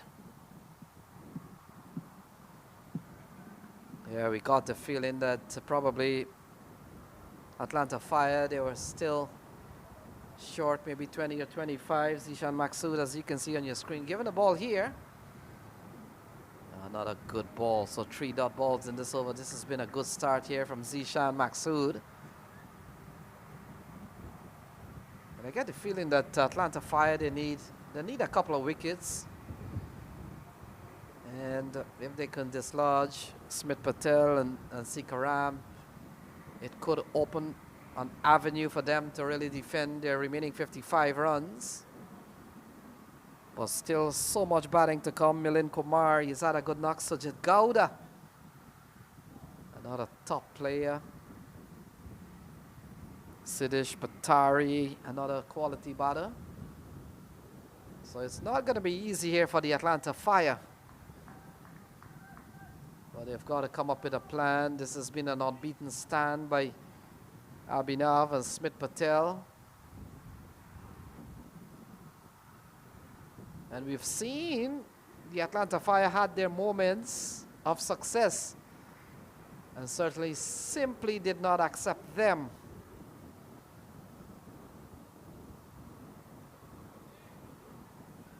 So Maksud, we saw an easy chance put down by Nitish Sadini. And then we saw another one put down by Stephen Taylor, all to the same batter, Smith Patel. Yeah, good delivery. This has been a very good over so far from Zishan Maksud. And Maksud is asking and asking and asking. And umpire Fredericks certainly not moved or not swayed. Take a look at that. Way too high. Come on, Maksud. Probably he's got to be kidding, Maksud. And so this will complete over number 14. So 14 gone, 111 without loss.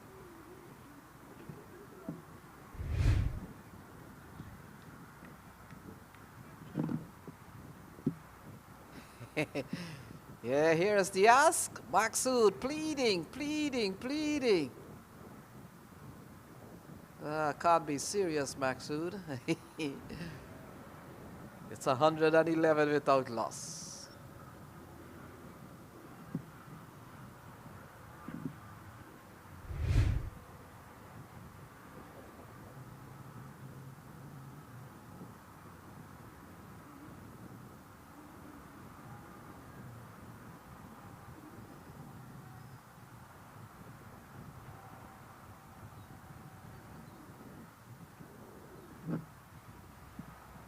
So 111 without loss. Shadow has been given the ball once again. 2 overs, no win, none for 11.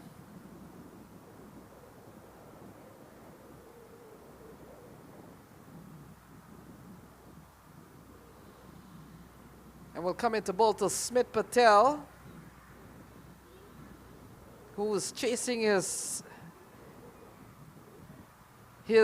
score of 63 in the earlier game. And you look at the card, he's 3 runs away from overhauling his opening day or his opening match score. Shadley, can he break this partnership? And he starts with a wide outside the off stump, goes through to Malik. And so that equation now comes down to 51 to win from 36 with plenty of wickets in hand. In fact, all 10 wickets in hand. And while 11 players, 11 can bat on a cricket team, it's called 10 wickets because one is left not out. If when 10 wickets fall, somebody is left not out. I remember when we were small, we used to play a version of cricket in which everybody bats. So you might be wondering, so 10 wickets fall, what happened? Well, that batter will continue to bat. And the 10th wicket that fell, well, he serves as a runner. And so we used to have to get 11 wickets to get street cricket, to get a street cricket team out. 11 wickets, it was tough. And sometimes the number 11 man, he holds on for dear life. All right, so I always say that getting 10 wickets in organized cricket is easy. You don't have to worry with that 11 wickets. If you've played the game, you know. Playing in the hot sun back in the days, we played at a time in which we played for time. There was no limited overs cricket. You go out on the park or you go out on the street and you play until every man gets out, and then you go home, whether it's late into the night or we come back the next day and start the game. So Shadley will continue. We'll come into bowl to Sikaram.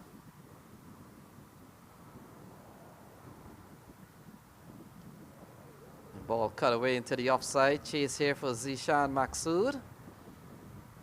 Zishan realizes always 2 runs on the card once the ball has passed the 30-yard circle, and he has to run back. Yeah, Zishan Maksud, another associate player who have seen in the terrain of the United States, represented Oman back in the days. I've seen him played a couple of times at the US Open, Zishan Maksud. Yeah, not timed well, mistimed shot into the offside from Sikaram. And the big question you've got to ask in this game, all the question needs to be asked by the Atlanta Fire team. And that is, how do we break this partnership? That's the big question. And secondly, how do we defend the remaining 4 to 7 runs? Do we have enough deliveries to mount a solid defense?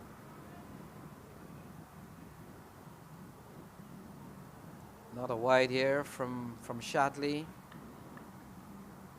Do we have enough deliveries here? Well, you've got 32 deliveries. You're defending 46. The asking rate is 8.6. They're going at 7.9. Maybe that's the bright side. They're going on the 8. And so probably you're bowling a lot better than we thought. Down the ground goes Smith Patel. They go for 1, they come for 2. And Smith Patel continued to motor along. He's on 63. Similar score that we saw this morning against Bay Blazers. And whether or not he'll surpass or he'll get to his highest score, we'll wait and see. But as of now, he's equal his early morning match score, and that is 63. As Shadley has 1 final ball in this over. So the pressure is on the Atlanta Fire. We talked about their opening win against the Baltimore Royals. A big win for them on that occasion. And a win here for the Gladiators will allow them to go 2-0 in the series. 2 wins, no losses.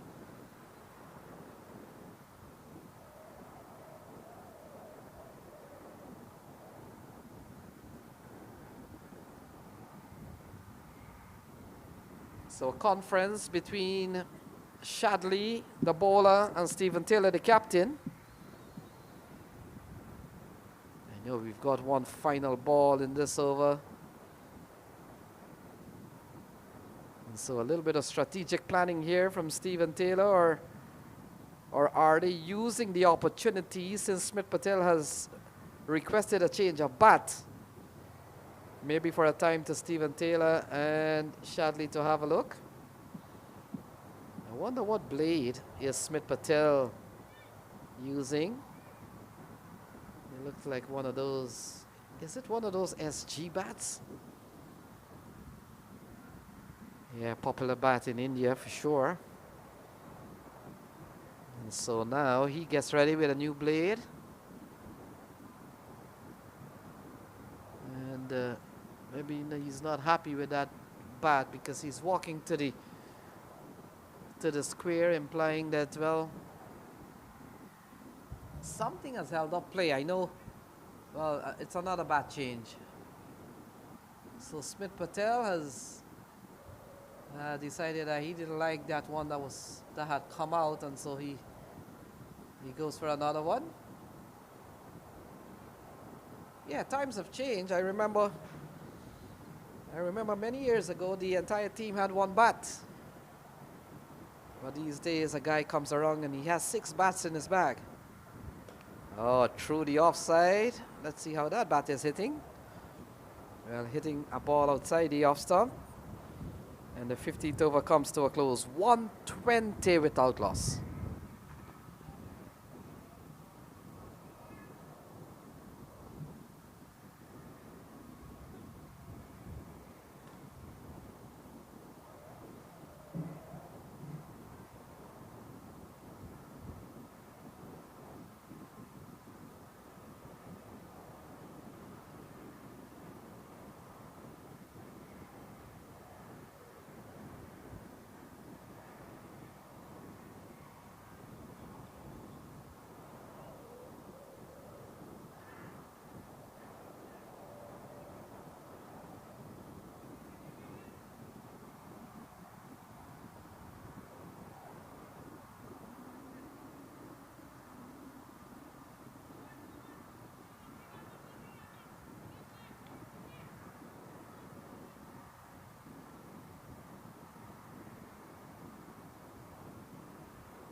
So Maksud will continue.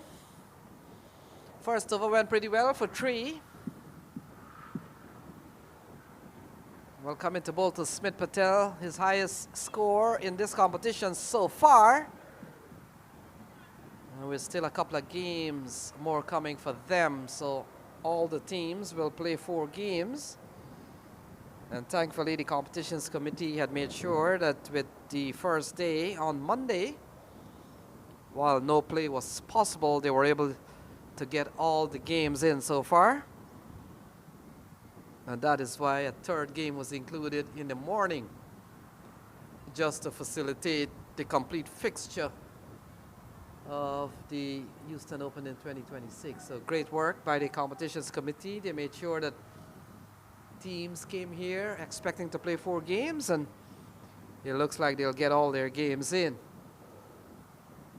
And so those morning games of 12 overs were make-up games that were part of the first day fixture. And happy to inform you that they have been able to accomplish that. And so come tomorrow, games will start at 10:30 and 2:30. So 2 games every day from tomorrow, except of course the final day. I saw that there are some rain in the forecast on Saturday. So we'll have to wait and see what the competitions committee come up with, if there's a plan to get the games and certainly the playoff games in and out should it still rain on Saturday, or what will be the determination as to who will play the final game on Sunday. So some work to be done there, I'm pretty sure, by the committee that runs this competition, and that's Mangesh and his crew, who's done a fabulous job this year again. Smith Patel on 67, we were talking about how he has surpassed his 63, and he's gone beyond that. He's up to 68. Given a chance at 7, when we saw Sodini didn't hold on to a very simple chance. And then later on 21, Stephen Taylor caught on bowl. Opportunity was also floored. And since then, Smith Patel has made the Atlanta Fire pay. Sikaram, on the other hand, has gone flawlessly in this one. The return comes in, can't prevent a couple of runs. And so 2 runs off the last ball of this over. It's 127 without loss.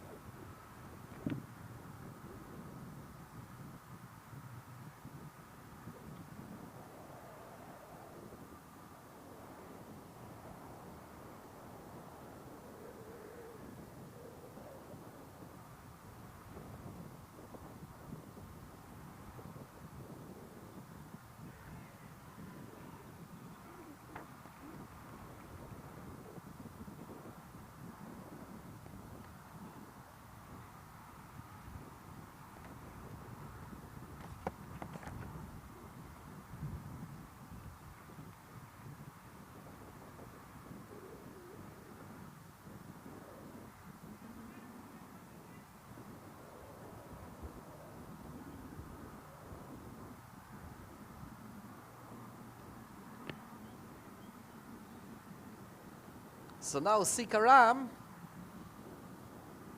has a bat change.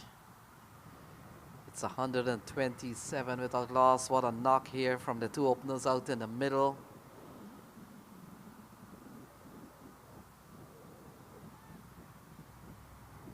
Ooh. So, well, I've been informed it's not the bat has changed, they've changed the batter. Thanks for my technical director, Mr. Vishal. Thank you very much. And I was wondering, so Sikaram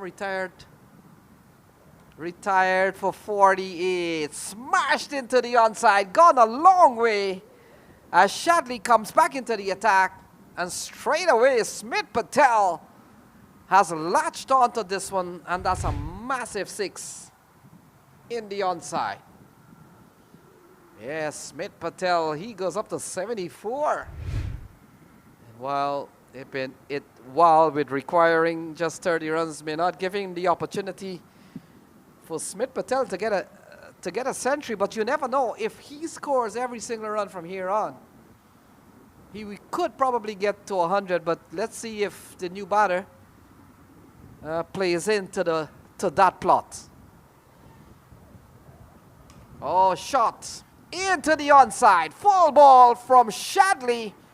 And Smith Patel, he goes up to 80 with another massive shot into the onside.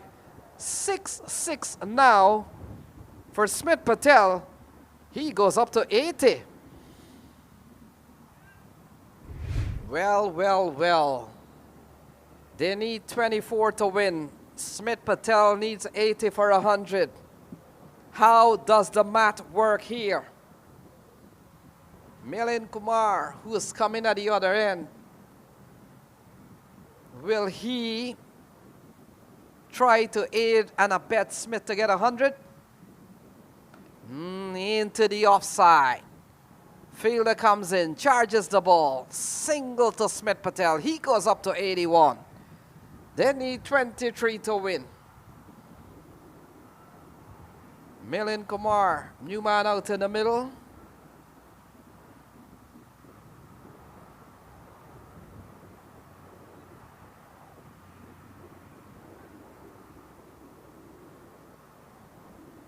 And we really have seen a fine knock from Smith Patel. 81 so far.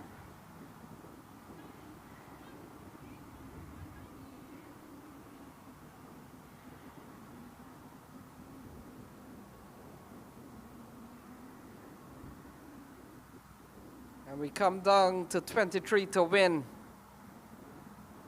Milind Kumar on strike. Shadley with 13 runs in the first 3 balls.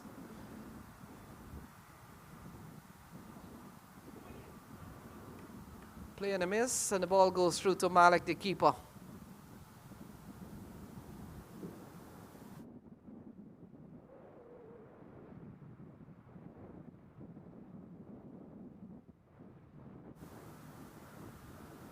So 13 in the over so far. Yes, Sujit Gowda.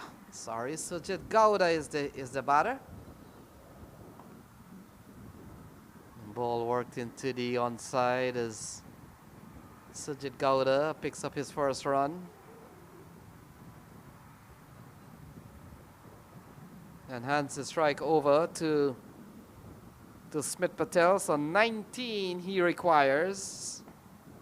They need 22 to win. And it's up to Sujit Gowda and the others if they can make this thing happen. And also it's on Smith Patel himself. If he gets those boundary shots going, then he will have to take it all by himself. Here is the final ball of this over. Oh, a slashing shot over the offside. And more runs here for Smith Patel.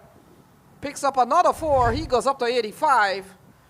It's 145 for no wicket. So off the edge it comes. And sometimes it doesn't matter. And it's 85 for Smith Patel. 145 for no wicket.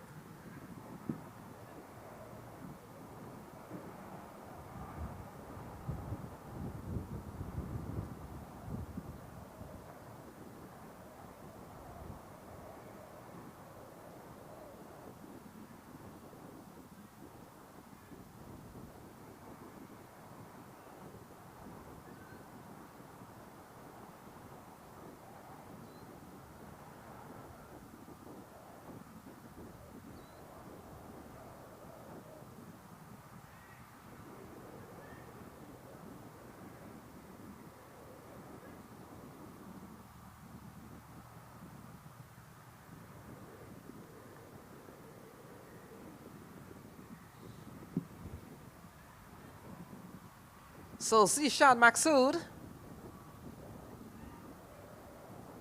will continue. 18 from 18. Sujit Gowda on 1. Smith Patel on 85. And so Smith Patel needs 15 for 100. The team needs 18 for a win. And whether or not they are planning to do that, we'll wait and see. But in the meantime, it's a run-a-ball equation here. Zishan Maksud has bowled well. Kind of surprised that he wasn't given an earlier opportunity, but top-edged into the offside. And I think this might be a good ploy here. In fact, they come back for 2, so they're not playing into the plans of giving Smith a chance to get 100. And they're hoping that they can win this in quick time. 16 more needed. Smith needs 15. And so the plan perhaps is not top priority for them to really get 100 here for Smith Patel. Boy, he has really batted extremely well.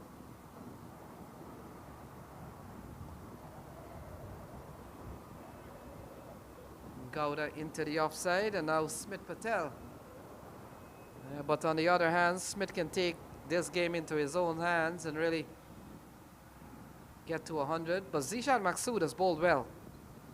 We haven't seen the batters targeting Zishan Maqsood. 2.3, none for 13. Very impressive stuff from Zishan.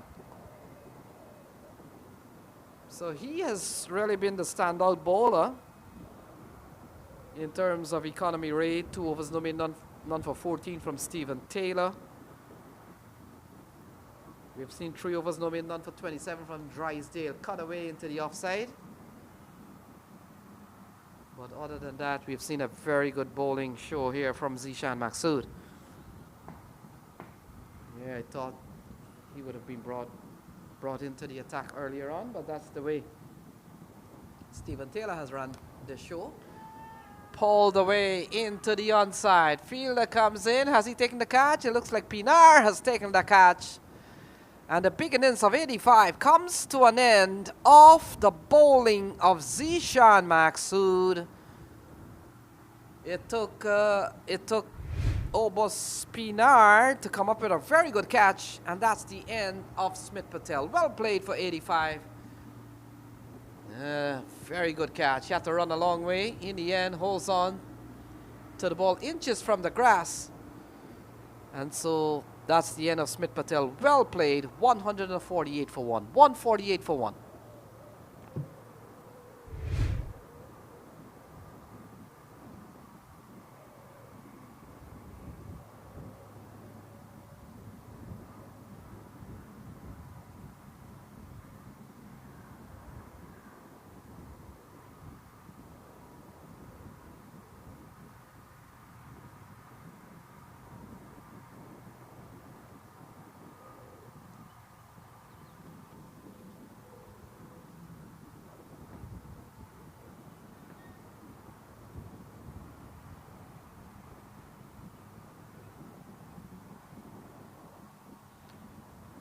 So Milind Kumar comes out to the middle to join Sajid Gowda. 15 runs needed in 2 overs. 15 runs needed in 2 overs. And the ball has been thrown to Amila Aponso. And let's see what Amila has done. 3 overs, no win, none for 12. He's another bowler that has gone with very good economy. And Sujit Gowda on 4, Milind Kumar yet to face a ball. And folks, if you're watching the scorecard and you see 148 for 2, well, Sikaram maybe retired out, so that will count as a second wicket, but he didn't get out. So the scorecard 148 for 2, but Sikaram officially might be out, yes, but certainly was not a wicket taken by the Atlanta Fire. Yeah, big swing and a miss here from Sujit Gowda. Doesn't go pretty well, and Malik takes the bail off in a flash. We saw earlier on Sikaram batted extremely well for 48 or 49.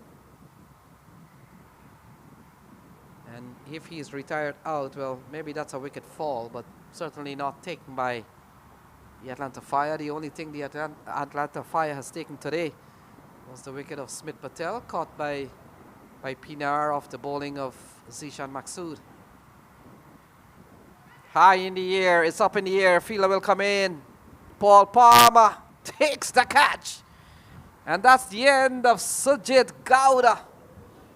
Is there a twist in this run chase? They still need 15 from 10 balls. Sujit Gowda trying to go big into the onside. Look at this. Into the deep. Paul Palmer comes in. Well judged here from Paul Palmer. And now the game comes down to 15 to win from 10 balls. New man coming out.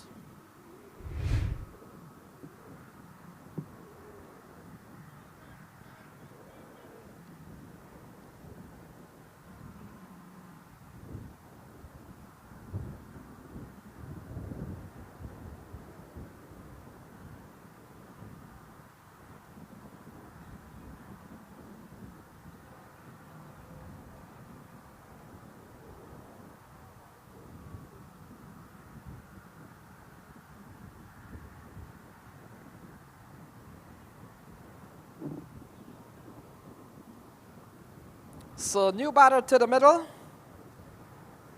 I think it's Kuram who has come out to the middle here. And we'll wait for our scorers to update that. But in the meantime, they need 15 from 10 balls. And you never turn your back from a cricket game. More precisely a T20 game. Amila Aponso, can he bowl the Atlanta Fire for a victory here? 15 needed from 10 balls. And we'll come into bowl to the new man. Number 75. Let's see who he is. He could be Kuram Khan. But I'll wait for the confirmation on that. Could be Kuram Khan. He gets a very good delivery to start. And now 9. Oh, big shot. Into the onside. Gone for 6 over square leg. And all the doubts and all the worry, considering where Gladiators was going to win, or if they do. And we've seen a big shot here from Kuram Khan. Take a look at this one. Smacked into the onside. Lovely shot. Gone for 6. Now the equation comes down to 9 to win. Here is Amila Aponso. Will come into bowl to Kuram Khan. He joins Milind Kumar. Milind Kumar hasn't faced the ball yet. It's all happening here at PVCC in the beautiful city of Prairie View. And here is Aponso. Will come into bowl to Kuram Khan. Into the offside. Fielder comes in, charges the ball. And in the end, the scampering single takes them up to 155.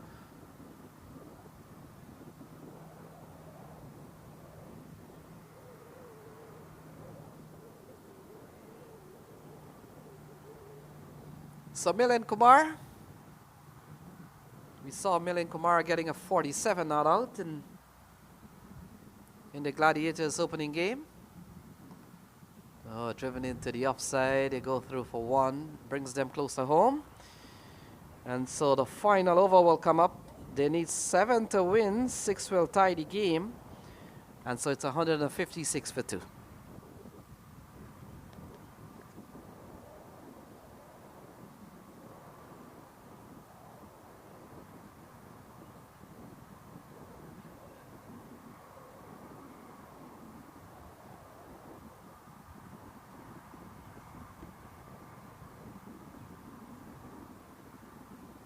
Yeah, that's...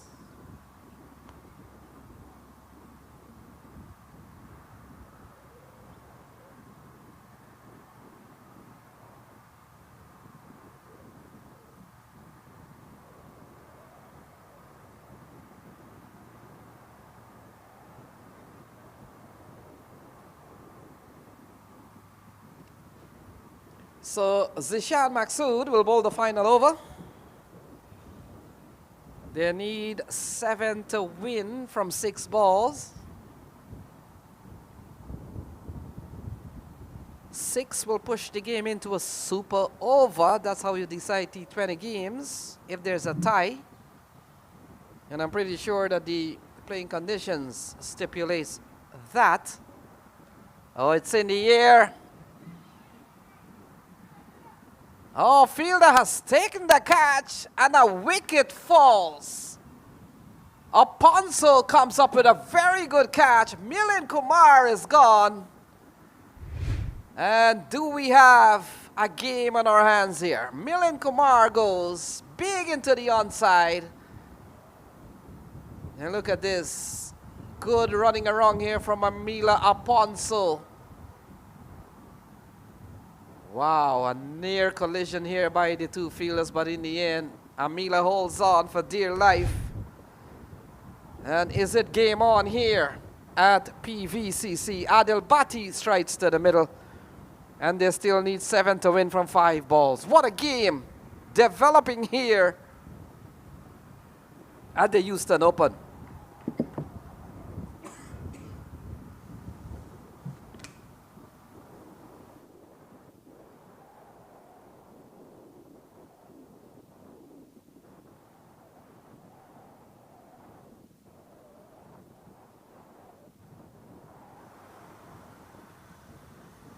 So Adel Bhatti comes to the middle. They still need 7. Zishan Maksud, 2 for 13. Oh, big appeal. Not out, says umpire Myron James. And it's all happening here at PVCC pitch number 6. All of a sudden, Atlanta Fire has found a way to get back into this game. Take a look, looking to stretch a little bit here is Adil Bhatti, and in the end, not only says umpire Myron James. And all of a sudden, we have come to a game in which the Atlanta Fire has found an opening in the final over of this match. Can you believe that?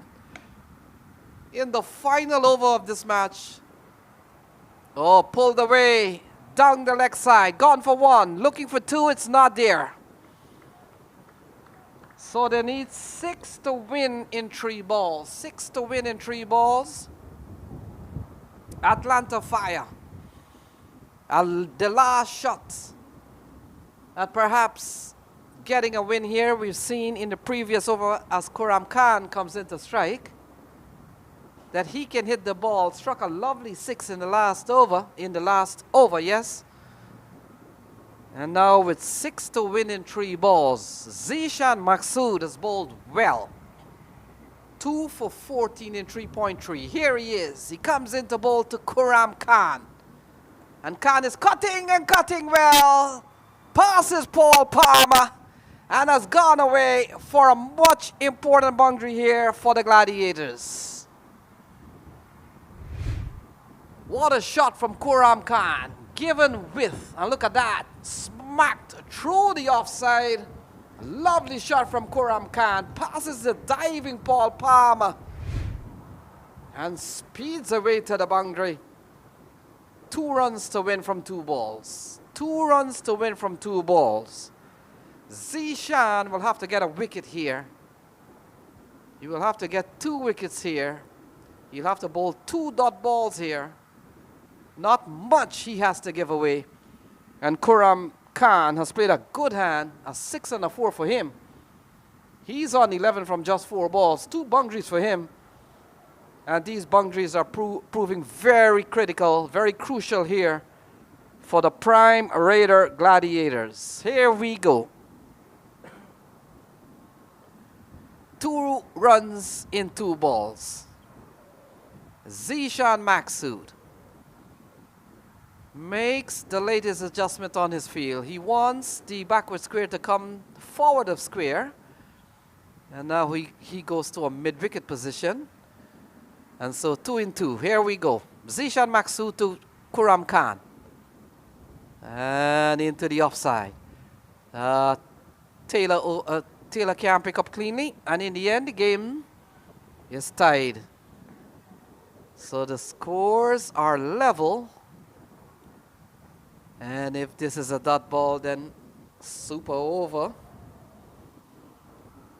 And I hope the playing conditions allows for super over. Then I'm not too sure, but I'm quite confident that's how you decide tied T20 games, unless it's not in the playing conditions up until the playoff. But here is Zishan Maksud. They need 1 and into the onside. So Adil Bhatti seals the deal. And a big win here for the Gladiators. They win by 6 wickets. And so a very big performance from the Gladiators. They win by 6 wickets. final nail in the coffin off the bat of Adil Bhatti. And folks, there we go. A win here for the Gladiators. They win by 6 wickets and they will go up to 4 points.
This is Paul. Really good shot there on the up. Gloves. This is a slower ball, and that's exactly what I was trying. Teja could fly to delivery, but taken to the cleaners over the top, and that's going to go to the rope for a boundary. It's being edged and gone away, and this could find Outside. Again, slower delivery, but lofted over the top of the cover. That's going to go for 4. the last year's minor league. He's gone across to the Baltimore Royals. As he will come in and win. Stephen, and this time, Stephen has added enough of his dot balls and pull. This one is hit handsomely. That's Get gone. 100 that day. This one is up and that's gone. That. That's a very good shot. This is a slower delivery and that's hit.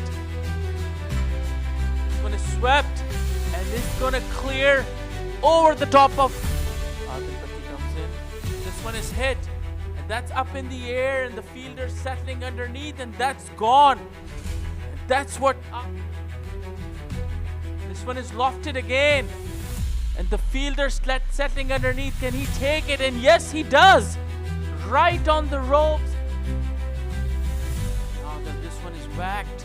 Approach things differently now. This one is cut and gone. So another wicket here. A wicket's gonna come in. Swept in the gap. Pierce running in. That one is hit and again in the air and that's taken. Every time you see a partnership, smooth action comes in and edged, and that's gonna go all the way to the boundary. So this will help. Zishan Maksud. The next ball coming up again, Imran. This is the slower one. Cut away beautifully, bisecting the gap. On the finish well here. Final ball of the over, and he goes for the sweep. Appeal for leg before. That's plumb. That did look plumb to me. It was right in front of the stumps, and he tried to play before. Adil coming in. Back of that ball. Cut away beautifully, and again bisecting the gap to perfection. That's gone towards achievement. We'll get back to that, Stephen.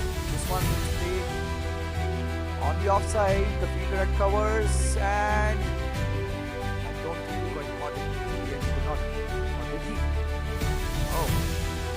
Second ball of the over, Vedan. Outside the off stump, and that's the expansive cover drive. Beautifully played. A much needed boundary away. It should be a catch. Yes. Oh, he's dropped it. Well. That should have been a pretty straightforward catch. A good setup by Vedan. It was the short ball. He went for the pull shot. Probably could not get the connection. And this ball of the over, it comes Vedan. This time it's played again towards long on. Well, that probably should have been stopped again. This ball of the over, Vedan. Beautifully bowled. What a ball this. A brilliant Yorker angled Stephen to shadow. Full toss taken on the full. Beautifully picked up. and he's played it on the leg side. It's to Shadley, dancing down the track, beautifully played, and that's a glorious cover other than the two whites. This time it's shot, pulled away beautifully by Smith Patel. He's picked it up to perfection. This one, he's played the sweep shot. This should be a catch to deep mid. Oh, he's dropped it. Can you believe it? This time he's played the sweep shot beautifully. This time the fielder at square. As we see the next ball, Abhi on strike, dancing down the track and trying to play the big shot. Beautifully bowled by Shadley. We saw this in the first over, was including the leg by so far. This is shot. It's pulled away beautifully by Smith Patel for 4. It was out probably.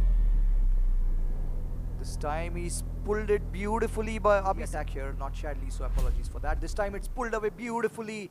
Next ball, Cameron coming into Abhi again. Outside the off stump this time, exactly from where the fielder came in.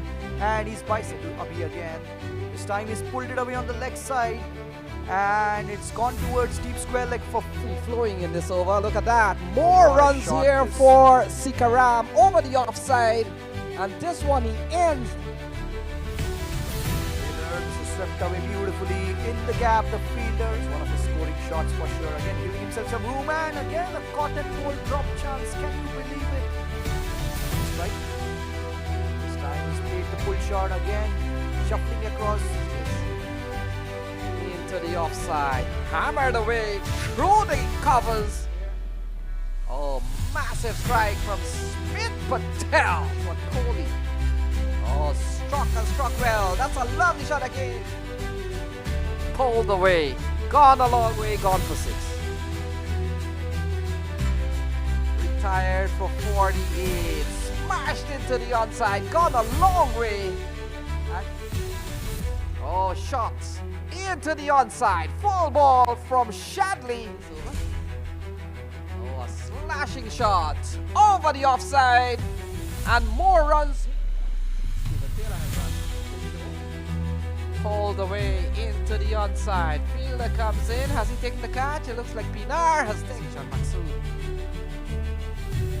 High in the air. It's up in the air. Fielder will come in.